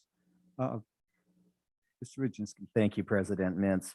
So as you'll see, resolution number 58 requests board approval this evening to hire an individual as a mild moderate special day class teacher at Country Club Elementary School. And this action again is necessary in order to request the approval of the CTC to hire this individual. Approval is recommended as presented. If there are no comments or questions. can I have I'll a move motion? approval. Second. Susanna was it? The motion was made by Board Member Hurd and seconded by Board Member Ordway. Call out vote. Student Board Member Batcha, Aye. Board Member Ordway, Aye. Board Member Clark, Aye. Board Member Bratt, Aye. Board Member Hurd, Aye. Board Member Mintz. Aye. The motion passes 5-0. Thank you. Item 10.3 is consideration of approval of the Facilities Oversight and Advisory Committee members. Mr. Hillman again. Thank you. The Facilities Oversight and Advisory Committee, it's also known as the FOAC. It consists of voluntary community members who meet regularly throughout the year to review projects and expenditures, as well as provide input in an advisory role to the Board of Education on the design development process for Measure D facilities projects. You may remember that Measure D was a general obligation bond that was passed in 2012 by local voters. FOAC members are appointed by the Board of Education per the process that the board approved back in October of 2014. And this process is in accordance with Proposition 39 and Assembly Bill 1908 requirements. The Oversight Committee must consist of at least 7 members, which includes 5 designated members from the following categories. 1 member has to be a parent guardian of an enrolled child and active in a a parent-teacher organization such as PTA or school site council. 1 member has to be active in a business organization representing the business community located within the district. 1 member active in the senior citizens organization. 1 member who is a parent guardian of an enrolled child in the district, and 1 member who is active in a bona fide taxpayers association. No employee or official of the district, of our vendors, contractors, or consultants of the district can be a member of this committee. Currently, the FOAC has 8 members. 1 member's term ends at the end of January of 2022. 2 current committee members reapplied and 2 did not reapply, leaving the new committee with 5 committee members, which does not comply with the Proposition 39 composition of a committee. So we did an outreach. Information regarding the application process and the vacant seats was made available via the district website, a press release, local newspapers, and SRVUSD social media. The applicants as a group are very experienced in community service, and many having specialized knowledge about construction, finance, school programs, academics, school construction, etc. The district greatly appreciates the citizens who have volunteered to provide this service to the community in the past. The superintendent and the board liaisons to the FOAC reviewed the applications and will present a recommendation to the board. Our recommendation is that staff recommends the board approve the appointment and reappointment of up to the 9 members of the Facilities Oversight and Advisory Committee. Their names are attached here. The applicants for approval are Ed Duarte, who is a current member, and this is his reapplication slot for another 2 years. Garrett Gritz, another 2 years. And then new applicants, Todd Bryant, Jane Joyce, Kyle Levy, and Bridget Pelly. Thank you. Are there any questions or comments from board members on this item? If not, I just want to say thank you for the service for everyone that applied and those that are on the FOAC committee. can I have a motion? Make a motion to accept the applicants for the FOAC. I'll second. The motion was made by Board Member Clark and seconded by Board Member Bratt. Call out vote. Student Board Member Batcha, Aye. Board Member Ordway, Aye. Board Member Clark, Aye. Board Member Bratt, Aye. Board Member Hurd, Aye. Board Member Mintz. Aye. Motion passes 5-0. Thank you. Once again, I just want to thank Mr. Duarte and Mr. Gritz for reapplying to continue on the committee. I want to welcome the new members. Having gone over their applications, these are very qualified people. We're looking forward to their addition. The one other thing I would like to point out, I'd really like to single out one of our members who is termed out on the committee, Jay Clark.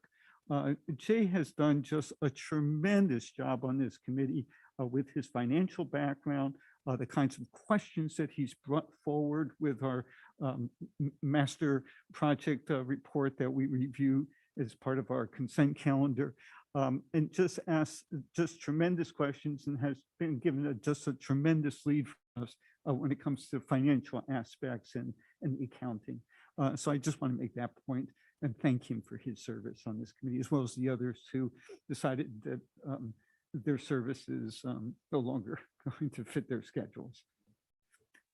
Moving on now to item 10.4, this is consideration of adoption of resolution number 61/2122, a resolution of the Governing Board of Education of the San Ramon Valley Unified School District in support of Assembly Bill number 1614, Marasucci, education finance, local control funding formula, base grants, aspirational funding level, and reports.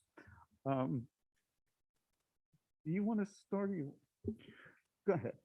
Thank you, President Mintz. I will say something. I will just start with one piece, and then obviously this is a discussion for you to lead with the board.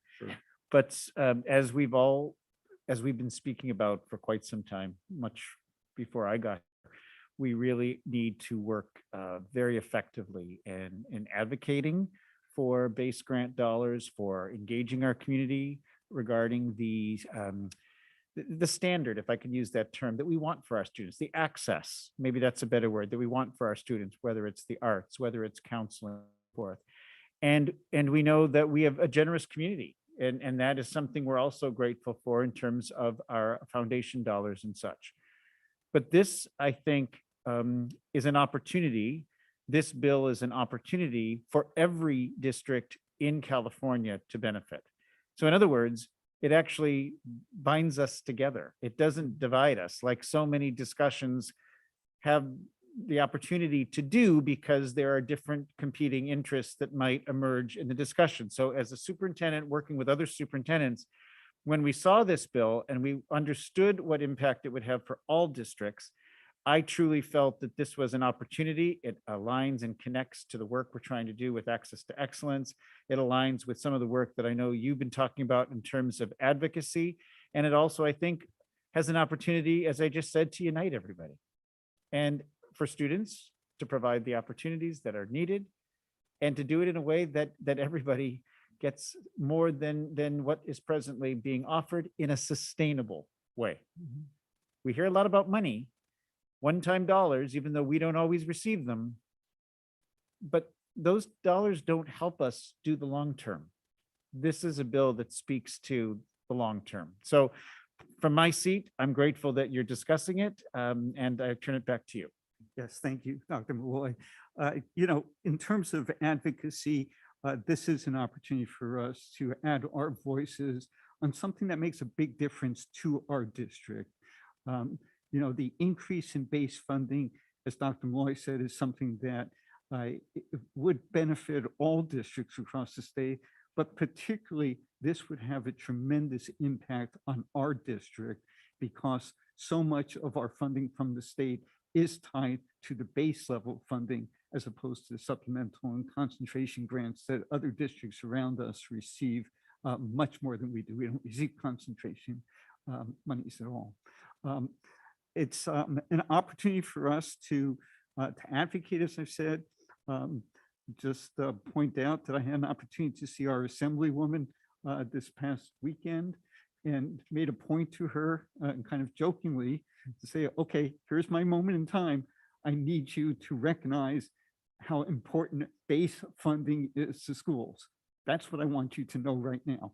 And she's clearly aware of it, but it's something that we need to continue to press on because it is so fundamental to our financial position in support of our students.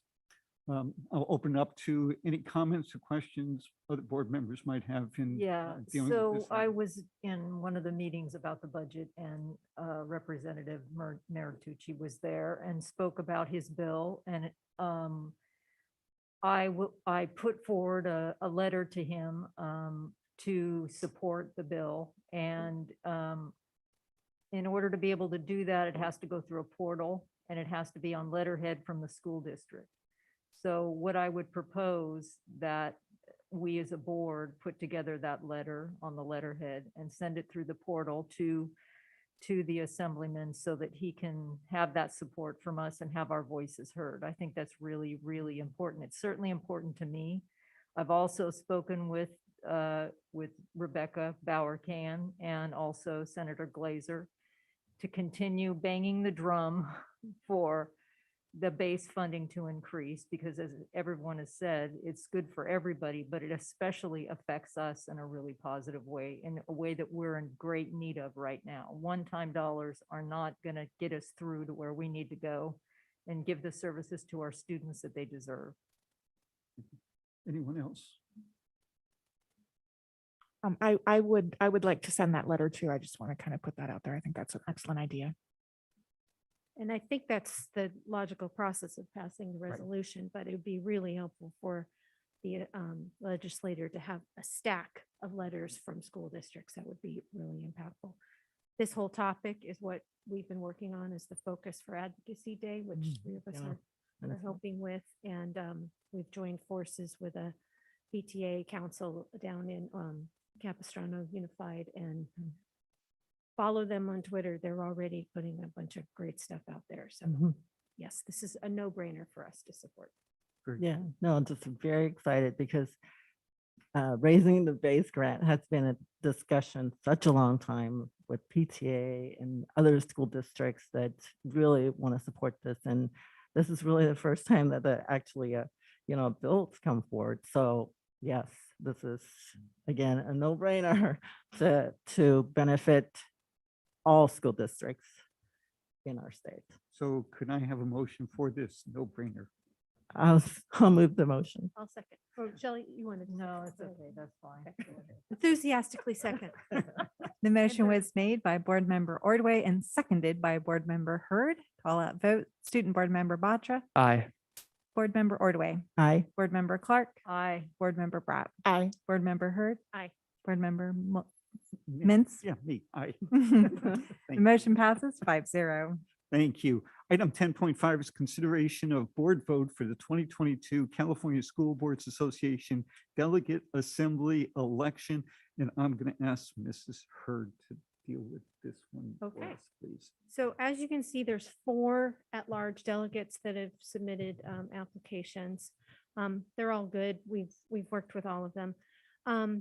The one that is not listed there as an incumbent is Yolanda Mendrick, and that's because she was our director, which is like the level up, and she did not get reelected as the director at the last convention. So I strongly feel like Yolanda should be in that position. So I would recommend that we support Yolanda.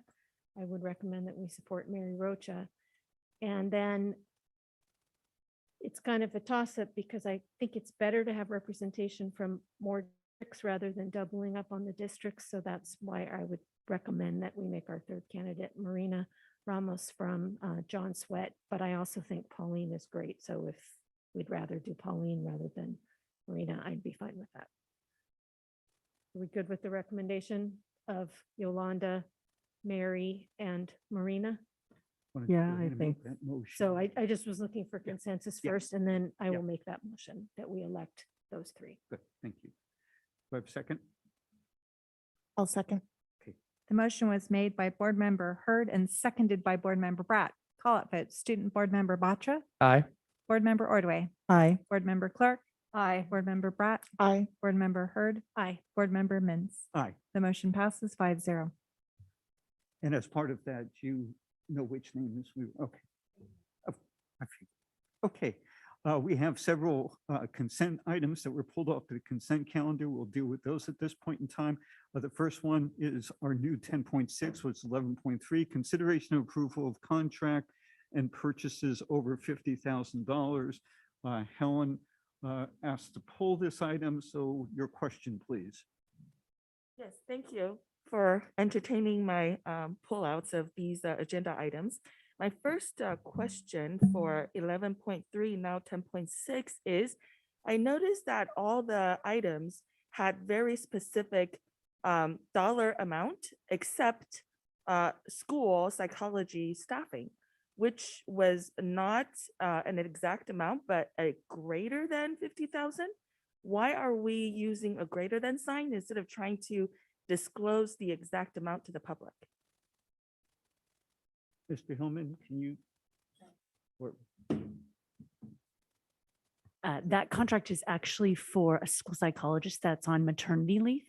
So I believe I would have to follow up with our special ed director why the greater sign is there, but it might be because that leave could fluctuate depending upon the cost of the person that's out. So I would need to check with her. However, if that's the case, I don't think it is time to present it to the board to approve, because you are putting them in financial jeopardy if the greater amount is greater than what we can afford, or unreasonable amount, or possible amount for corruption or fraud. You are indeed putting them in a very difficult position. So I ask the board to please not approve that specific item until you know for sure what you are approving. Thank you. Do you have any further question on this? No. Thank you. Board members? Can I just want to ask more of a point of order, I guess, clarifying question around how we run our meetings. So public comment is an opportunity for the public to make comment, right? When we ask for questions, is that part of the policy of having public comment? I'm just a little confused because with some of our public comments, we don't answer the questions, and then others we do. So I just want to kind of get some clarity on that. Generally on non-agendized items, if and others as well, if a question comes that we're not going to get into dialogue as a board.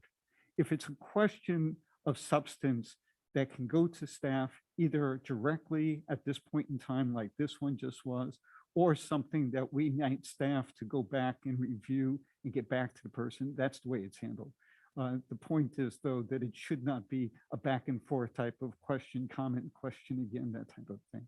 But I think it does raise, and I had a similar concern. I believe during the public hearing about the maps, we could have answered the question of which trustee is assigned to which map. That seemed like a reasonable question for the Thank public you. hearing, and it was on topic for the agenda. Thank you so So much. I will answer that question in our board reports. I Okay. appreciate that. Thank you. Okay. On this particular item? I have never, I question? just want to clarify, may I? Any question, any comments from board members on this? I would say about the psychologist one, I am comfortable with approving it because those services are absolutely required for kids. I believe that it says greater than 50 because nothing lands on this list unless it's greater than 50. And so they're putting it here to shed some light on it that we're approving this contract, but it's a necessary contract, and I trust our staff will be careful with the spending of it. Right. So that's why I'm comfortable moving for approval of these warrants. Is there However, a second? Contracts. I'll second. Okay. The motion was made by Board Member Hurd and seconded by Board Member Bratt.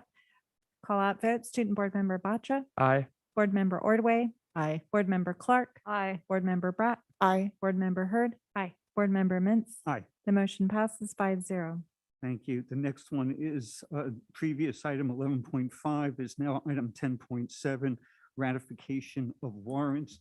The question came up through Helen of DV. What is your question, please? so for this item, it is the same thing. I just, first of all, I don't want to blame Mr. Hillman. You could very well just be presenting something that your staff had done. So I want to, basically just disclose that this is not about, a judgment of your department. However, as the public, I think I have the right to question, why is it that some of the funds that are listed here are not clear? For example, number 5, you have warrant pass-through fund, and then that repeats itself for fund number 76. These are ingredients for corruption and money laundering, and for a lot of accounting, mistakes or deliberate, manipulation road. I understand that you guys just passed the psychology out of good intention for students. However, if you want to make sure that we are good stewards of our public funds and money, we must be specific. You cannot pass something that you don't know what you're passing, that you're approving. When you have a category that is repeating itself, we basically really don't know what that is about. And those amounts are multi-millions of dollars. That is not right. And also what you just approved, greater than 50,000, I all understand, especially Board Member Hurd. I know her very well. She always puts the benefit of the students first. However, that's an unfortunate precedent that I'm afraid whoever came up with that is going to repeat. And next time, if you guys do this again, I am definitely going to request that you do not approve, because you need to make sure the staff are giving you, they're accountable and honest of what they're presenting to you. So may I have my questions answered? Why are they repeated? So the question that I hear from the speaker is, Mr. Hillman, can you explain why there are 2 items that are listed with fund name of warrant pass-through fund? Fund 5 and Fund 76 are 2 accounting funds that are set up so that when we run our payroll and when we run our accounts payable, which would be paying any of our bills that's not payroll, we ask the county, who controls our money, to move money into and out of these pass-through accounts. It is an accounting feature. That's all it's designed to do, is to capture the liability in our balance sheet so that when our auditor looks at it at the end of the year, everything balances. We don't actually have the ability to run our own checks. We don't. We run it through the county. And so this is one of the controls that maintains our financial stability and stays away from things like fraud. So this is a typical accounting practice. This is a common routine item that comes to you every 2 months. You'll notice the time frame here. And it's also outlined in our board policies. I think it's on the item here. It's policy 3300, which can be looked up, and it all has references in government code and it's all here. So this is a pretty routine item. We bring it before you so that if there are any questions like this, if anybody wants to dig into the contracts that make up any of these items, they are available for public viewing. Very good. And to the speaker, was there another question that I missed in your comments? Well, I just would like to request that Mr. Hillman please direct his staff to be specific, because all the other items, as you can tell, listed on that very same document, they're very specific. There are retirement benefit fund. Okay. There's different, I want it to be specific, so I don't need to come up here to waste time. Thank you. Okay, so ratification of warrants. Do I have any other questions or comments from board members or a motion? I moved the motion. Second. The motion was made by Board Member Ordway and seconded by Board Member Clark. Call out vote. Student Board Member Batcha. Aye. Board Member Ordway. Aye. Board Member Clark. Aye. Board Member Bratt. Aye. Board Member Hurd. Aye. Board Member Mintz. Aye. The motion passes 5-0. Thank you. And finally, item 11.7 from the consent calendar list, now item 10.8, consideration of approval of new course proposals, AP 3D Art and Design, Empowering Entrepreneurs, History of Baseball, International Cuisine, IT Support Certification and Training. This was brought forward by Trustee Clark. Yeah, I had some questions about how we implement these courses now that they've come through this process, which I recognize is very rigorous. It looks like that they were the majority of them were made by individual teachers. Is that usually where we get ideas for new courses? Yes, it is. And I have our executive director, Debbie Pettis, here as well. We do. And then when they make their suggestions and the courses are approved, the courses are available and open for any school, high school or grade level span to be able to put in an offer. If, So they go into the course catalog for the individual campuses where those originated from. Is that correct? they would, and then anyone else, I believe, that would like to also offer that would add it to their course catalog as well. But I will have, Don't we have a common course catalog? we do, but we've changed it a little bit, so I'll let Debbie answer. Sure. Good evening, trustees. Thank you so much for asking these questions. So essentially the way it works is, well, it's actually been working a little bit differently over the last year because we're lucky enough to have Jessica Cole, who's really the conduit between all of us at the district office and our strategic directions and then the counselors. And so the counselors obviously play a really pivotal role with regard to these new courses. So let's say a teacher has a really great idea and they're really excited about international cuisine. So they would, of course, talk to their colleagues within their department, but also the counselor just to see how it kind of fits in at that site with regard to the larger schedule. And then once they feel it's appropriate for the site, then it goes through, as you discussed, that rigorous process. But it also goes to the counselor group. So all the counselors are aware of all of the classes that are being proposed. So once, if they're approved, then the counselors then make a decision about whether they want to add them to their site as well. And that's typically based on discussions with their administration, with the department, because every site is a little bit different and unique with regard to what their needs are with new courses. How many courses are usually vetted? Is there like, out of how many in this round we approved up for approval for 4 or 5 of them? Were there a lot of others that didn't get? No, I mean, this year we put them all forward. I feel like there's a pretty rigorous process before it even gets to us, right? There's a lot of discussion and work that goes into a new course because they really have to make sure that somebody wants to teach it, that it fits with our strategic directions, right?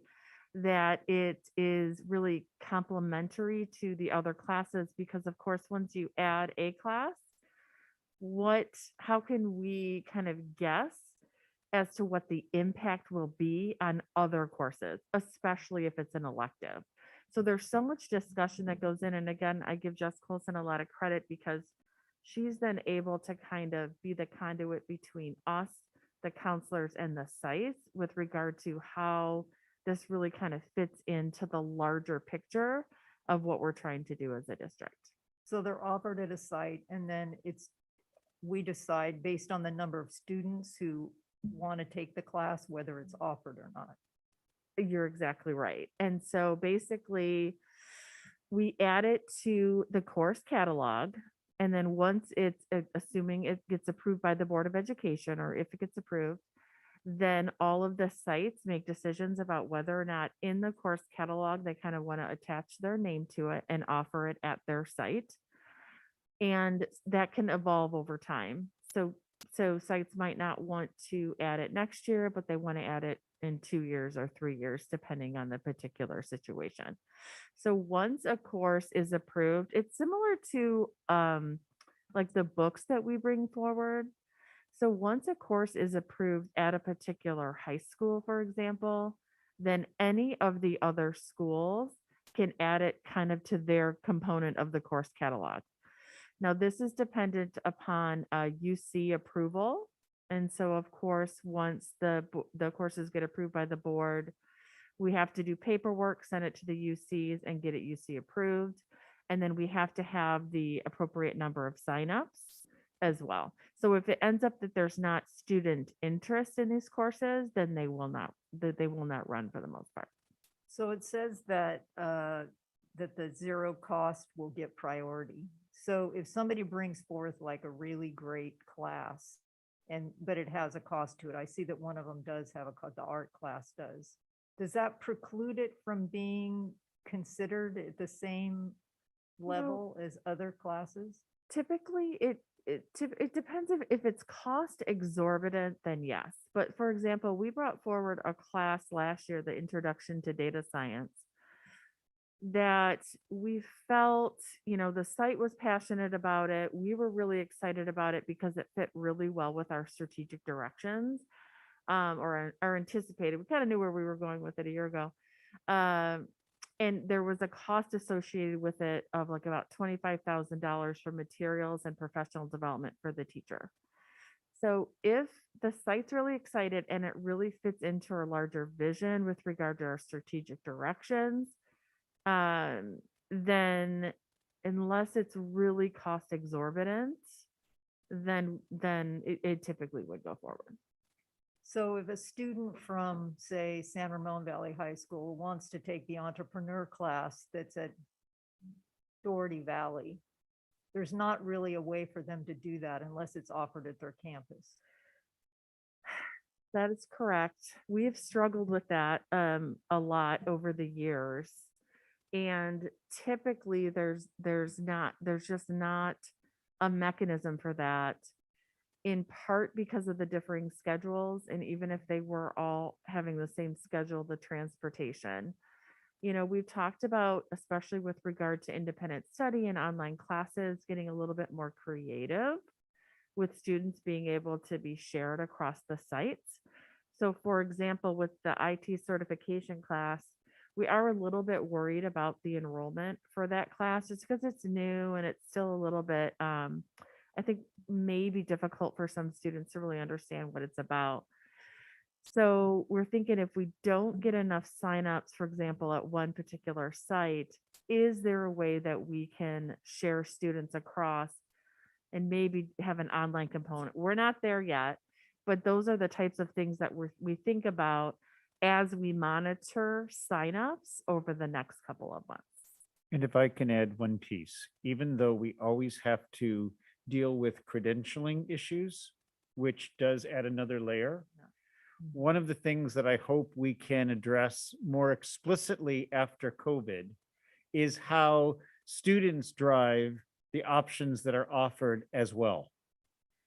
We don't have the bandwidth to be actually doing that at the moment for all the obvious reasons, but it's something that you have given us direction around through our strategic directions. It's something that we've started discussion about, thinking outside the box regarding how the high school paradigm has always worked is part of that. And I think that the questions and others that we have been dealing with are reflective of our need to move more innovatively into this space. But I think we just need a little bit more time to actually collaborate properly. But at the end of the day, we have large enough campuses. Many districts don't have the same opportunity. We have large enough campuses that if there is student interest and we can deal with the credentialing issue, we can probably offer it. But I hear what you're saying, that it can't just be that one amazing teacher that we're thrilled about who's interested in proposing this wonderful class, which we are supportive of. There's got to be an access question that's also wrestled with. But again, when you have schools of 2,000 or more, this isn't as challenging as those districts across the globe that have schools of 800 or 700, where kids' choices become that much more limited because there's simply not enough kids to make those choices. So I think what I'm saying is we're giving you our commitment that when we get a little bit more space around things, this is another place that we're going to dive into. That would be great. I was just excited to see all the courses that you put forth. I think they're amazing. And I see that I have a special affinity for the entrepreneur class because my son is an entrepreneur major in college. And the course content of this course is similar to some of the things he's learning in college. And I think it's really a great gateway for our kids to be able to expand their thinking as far as what they're capable of and to give them that information. I also saw that as a CTE certified teacher, which creates, as Dr. Malloy said, the certification issue. So I hope it can be widely available. Thank you. Thank you. We're good. Thank you very much. Any other questions, comments? Can I have a motion, please? I'll move approval and thank the team for another great set of new courses. Last year's blew me away and this year's too. So Yeah, I'll second, and same thing. Really interesting courses, and I think this is great because, again, I think that a lot of students might be tired of like the same old, but and I think interesting courses like this that can also teach them again in interdisciplinary subjects. It's great. So yes, thank you. Yeah, and I also think it's one of the things that makes this district special is that we can offer these specific courses that at times are college level and kind of show a broad pathways, which is really important for our students to find themselves. So I appreciate it. Thank you. The motion was made by Board Member Hurd and seconded by Board Member Ordway. Call out vote. Student Board Member Batcha. Aye. Board Member Ordway. Aye. Board Member Clark. Aye. Board Member Bratt. Aye. Board Member Hurd. Aye. Board Member Mintz. Aye. The motion passes 5-0. Great, thank you. Moving on to item 12.0 administrative matters, 12.1 board member reports. Let me start. I will take this opportunity to apologize to our speaker. During the redistricting public hearing, I moved a little too quickly. I should have made sure that her questions got answered, so I will do that now.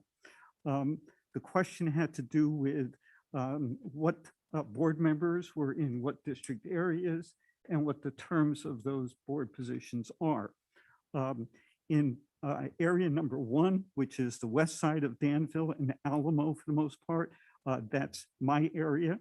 That seat is up in November of this year, 2022. If I skip across to district area 4, that's Trustee Ordway's area. It covers the western side of San Ramon and is also up in November of 2022. Area number 5 is currently held by Rachel Hurd. It covers the southern end of San Ramon as well as the eastern boundary of our district. Her seat is also up November 2022. District Area 2 is currently held by Shelley Clark. It contains the majority of Danville, the eastern side of Danville, east of 680. Her seat is up in November of 2024.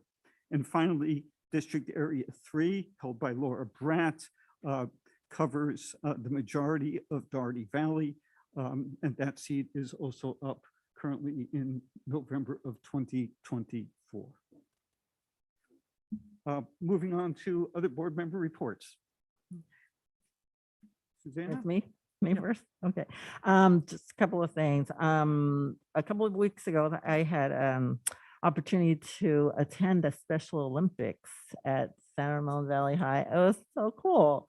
All the students, I mean, just to see their, really sportsmanship, and everyone's just friendly competition. I think they hosted Concord High, if I remember correctly, and then another high school too, and it was soccer. So there are lots of stuff going on.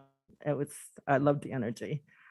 So thank you for the students, and then also, of course, the teachers at San Ramon Valley High School for that.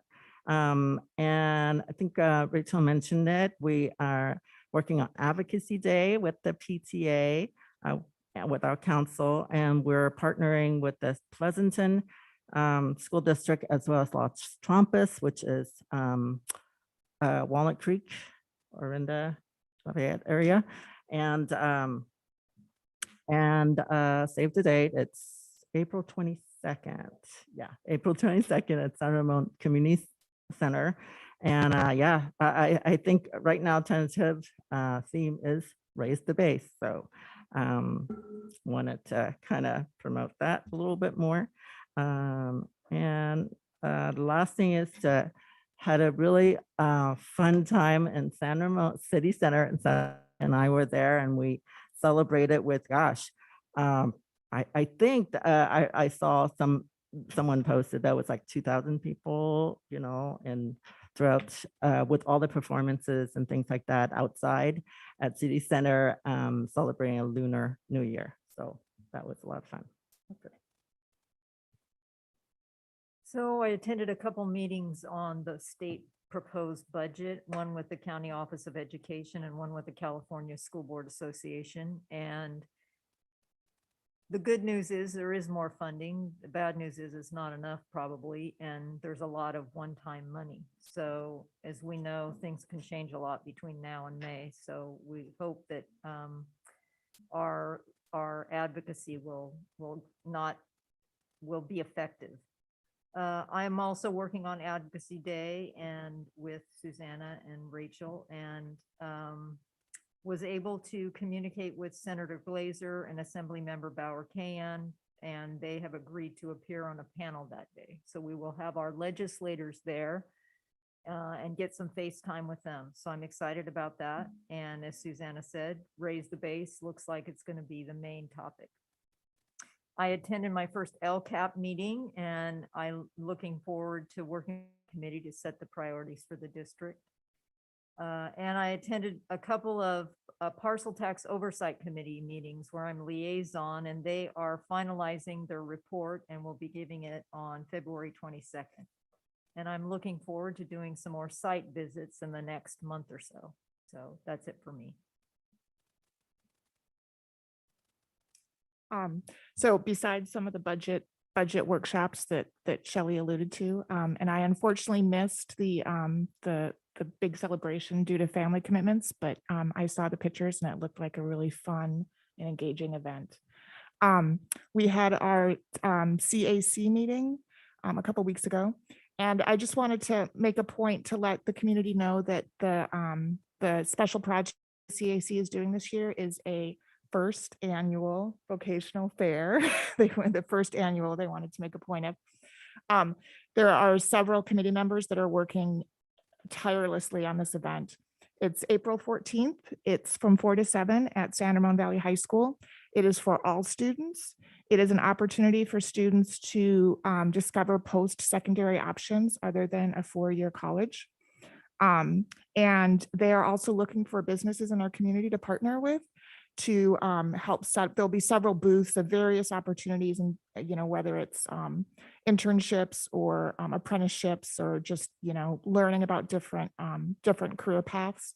And so they're looking for businesses to be a part of that.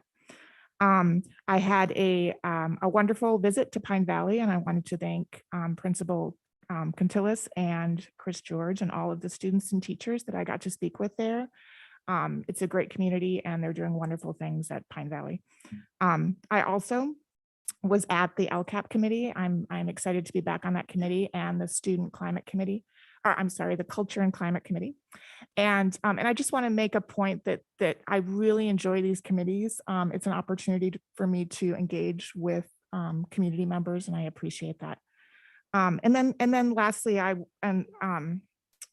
was a tough week last week with our Cal community, and I just wanted to take a moment to shine a light on mental health awareness. If you or someone you know is struggling, I just want you to know that you're not alone, and there are lots of support services and treatment options. Here's just a few websites just so that people that are looking can see. So there's the NAMI, the National Alliance of Mental Illness. It's NAMI.org. The American Foundation of Suicide Prevention, which is AFSP.org. And then the Trevor Project, which is thetrevorproject.org. So I just wanted to make a point of sharing that information. So thank you. Thank you, Laura. Thank you very much. What you shared. In addition to things that have already been reported on, I also attended the San Ramon Valley Council of PTA's Exceptional Education Committee meeting. There was an excellent presentation, really pulling apart what are the rules and what are the issues related to students with special needs applying for accommodations when they take the SAT and the ACT, and Gregory Duran really dug in. It's been an issue that's brewed up a few times, and it was just really fabulous to have staff come and spend that much time and answer all the committee members' questions. And the collaboration that happened there, in addition to Gregory, some counselors and career tech, I forget the right word, but the lead at Monte Vista was just amazing, sharing what they do. Like Laura attended the Culture and Climate Committee meeting and the CAC, and I just want to ditto her plug for the vocational fair, because this has been a long time coming, and I think it's going to be a really big event, great event. And I think what you said is we really want to get the message across that this isn't just for the special needs community, even though the CAC is sponsoring. It's for any student that's looking for other options than after high school. So it's great. Very Thanks. good. Rhonda, did you have anything else you do want to add? Okay, just wanted to check. And for me, we covered a number of the things. Did attend the Facilities Oversight Advisory Committee, as well as Susanna.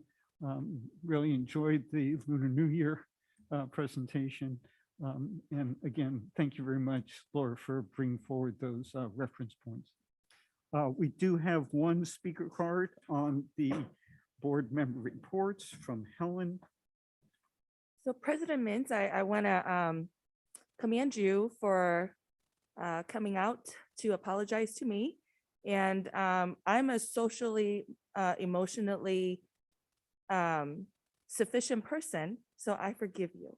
Thank you so much for acknowledging your shortcomings. And that's why if I were able to vote you, I would, because I'm not looking for people who are perfect. Nobody is perfect. What I'm looking for as a community member, in a trustee like you guys, how you serve us, is in your knowledge, your competence, your willingness to role model for the community that you're not perfect, but you can backtrack and, make things right when things, are caught that is less than perfect, and that's fine. I myself is not perfect. So thank you so much for, interacting me in such a way that we have a opportunity to show what is, social emotional competence. And I'm a little bit concerned. You just mentioned to me that we could possibly lose 3 trustees members all at once this year. And I'm most concerned if we should lose Member Hurd or President Mintz, because you're most senior here. And I say this without partiality, because I have participated in 8+ hours of your workshops in the past. And I believe I was the only public member that was physically here. So I am able to say this with impartiality, that during your discussions with the lawyers, that I find the other 3 newer members actually lack of past associations and knowledge that luckily we have you too. So I'm concerned that if, this redistricting should throw us off next year, we could possibly end up with 5 newbies. And I am not comfortable with that. So I don't know how Superintendent, you yourself being pretty new, is going to mitigate that. And especially a lot of our staff members are new. So I noticed that increasingly we're getting sloppier and sloppier. For example, like what I just noticed about accounting, and I know that we hire a lot of, I hate to put it this way, because I myself am Asian and I'm not being a racist. We have a lot of accounting staff that are from Asian countries. I don't know if that's the reason why that our terminologies are getting grayer and grayer. That really concerns me. And I don't know how this is going to turn out if next year we have, I don't know. So please consider that and, reassure that we're on the right direction despite this crazy redistricting that is purely politically motivated. Thank you.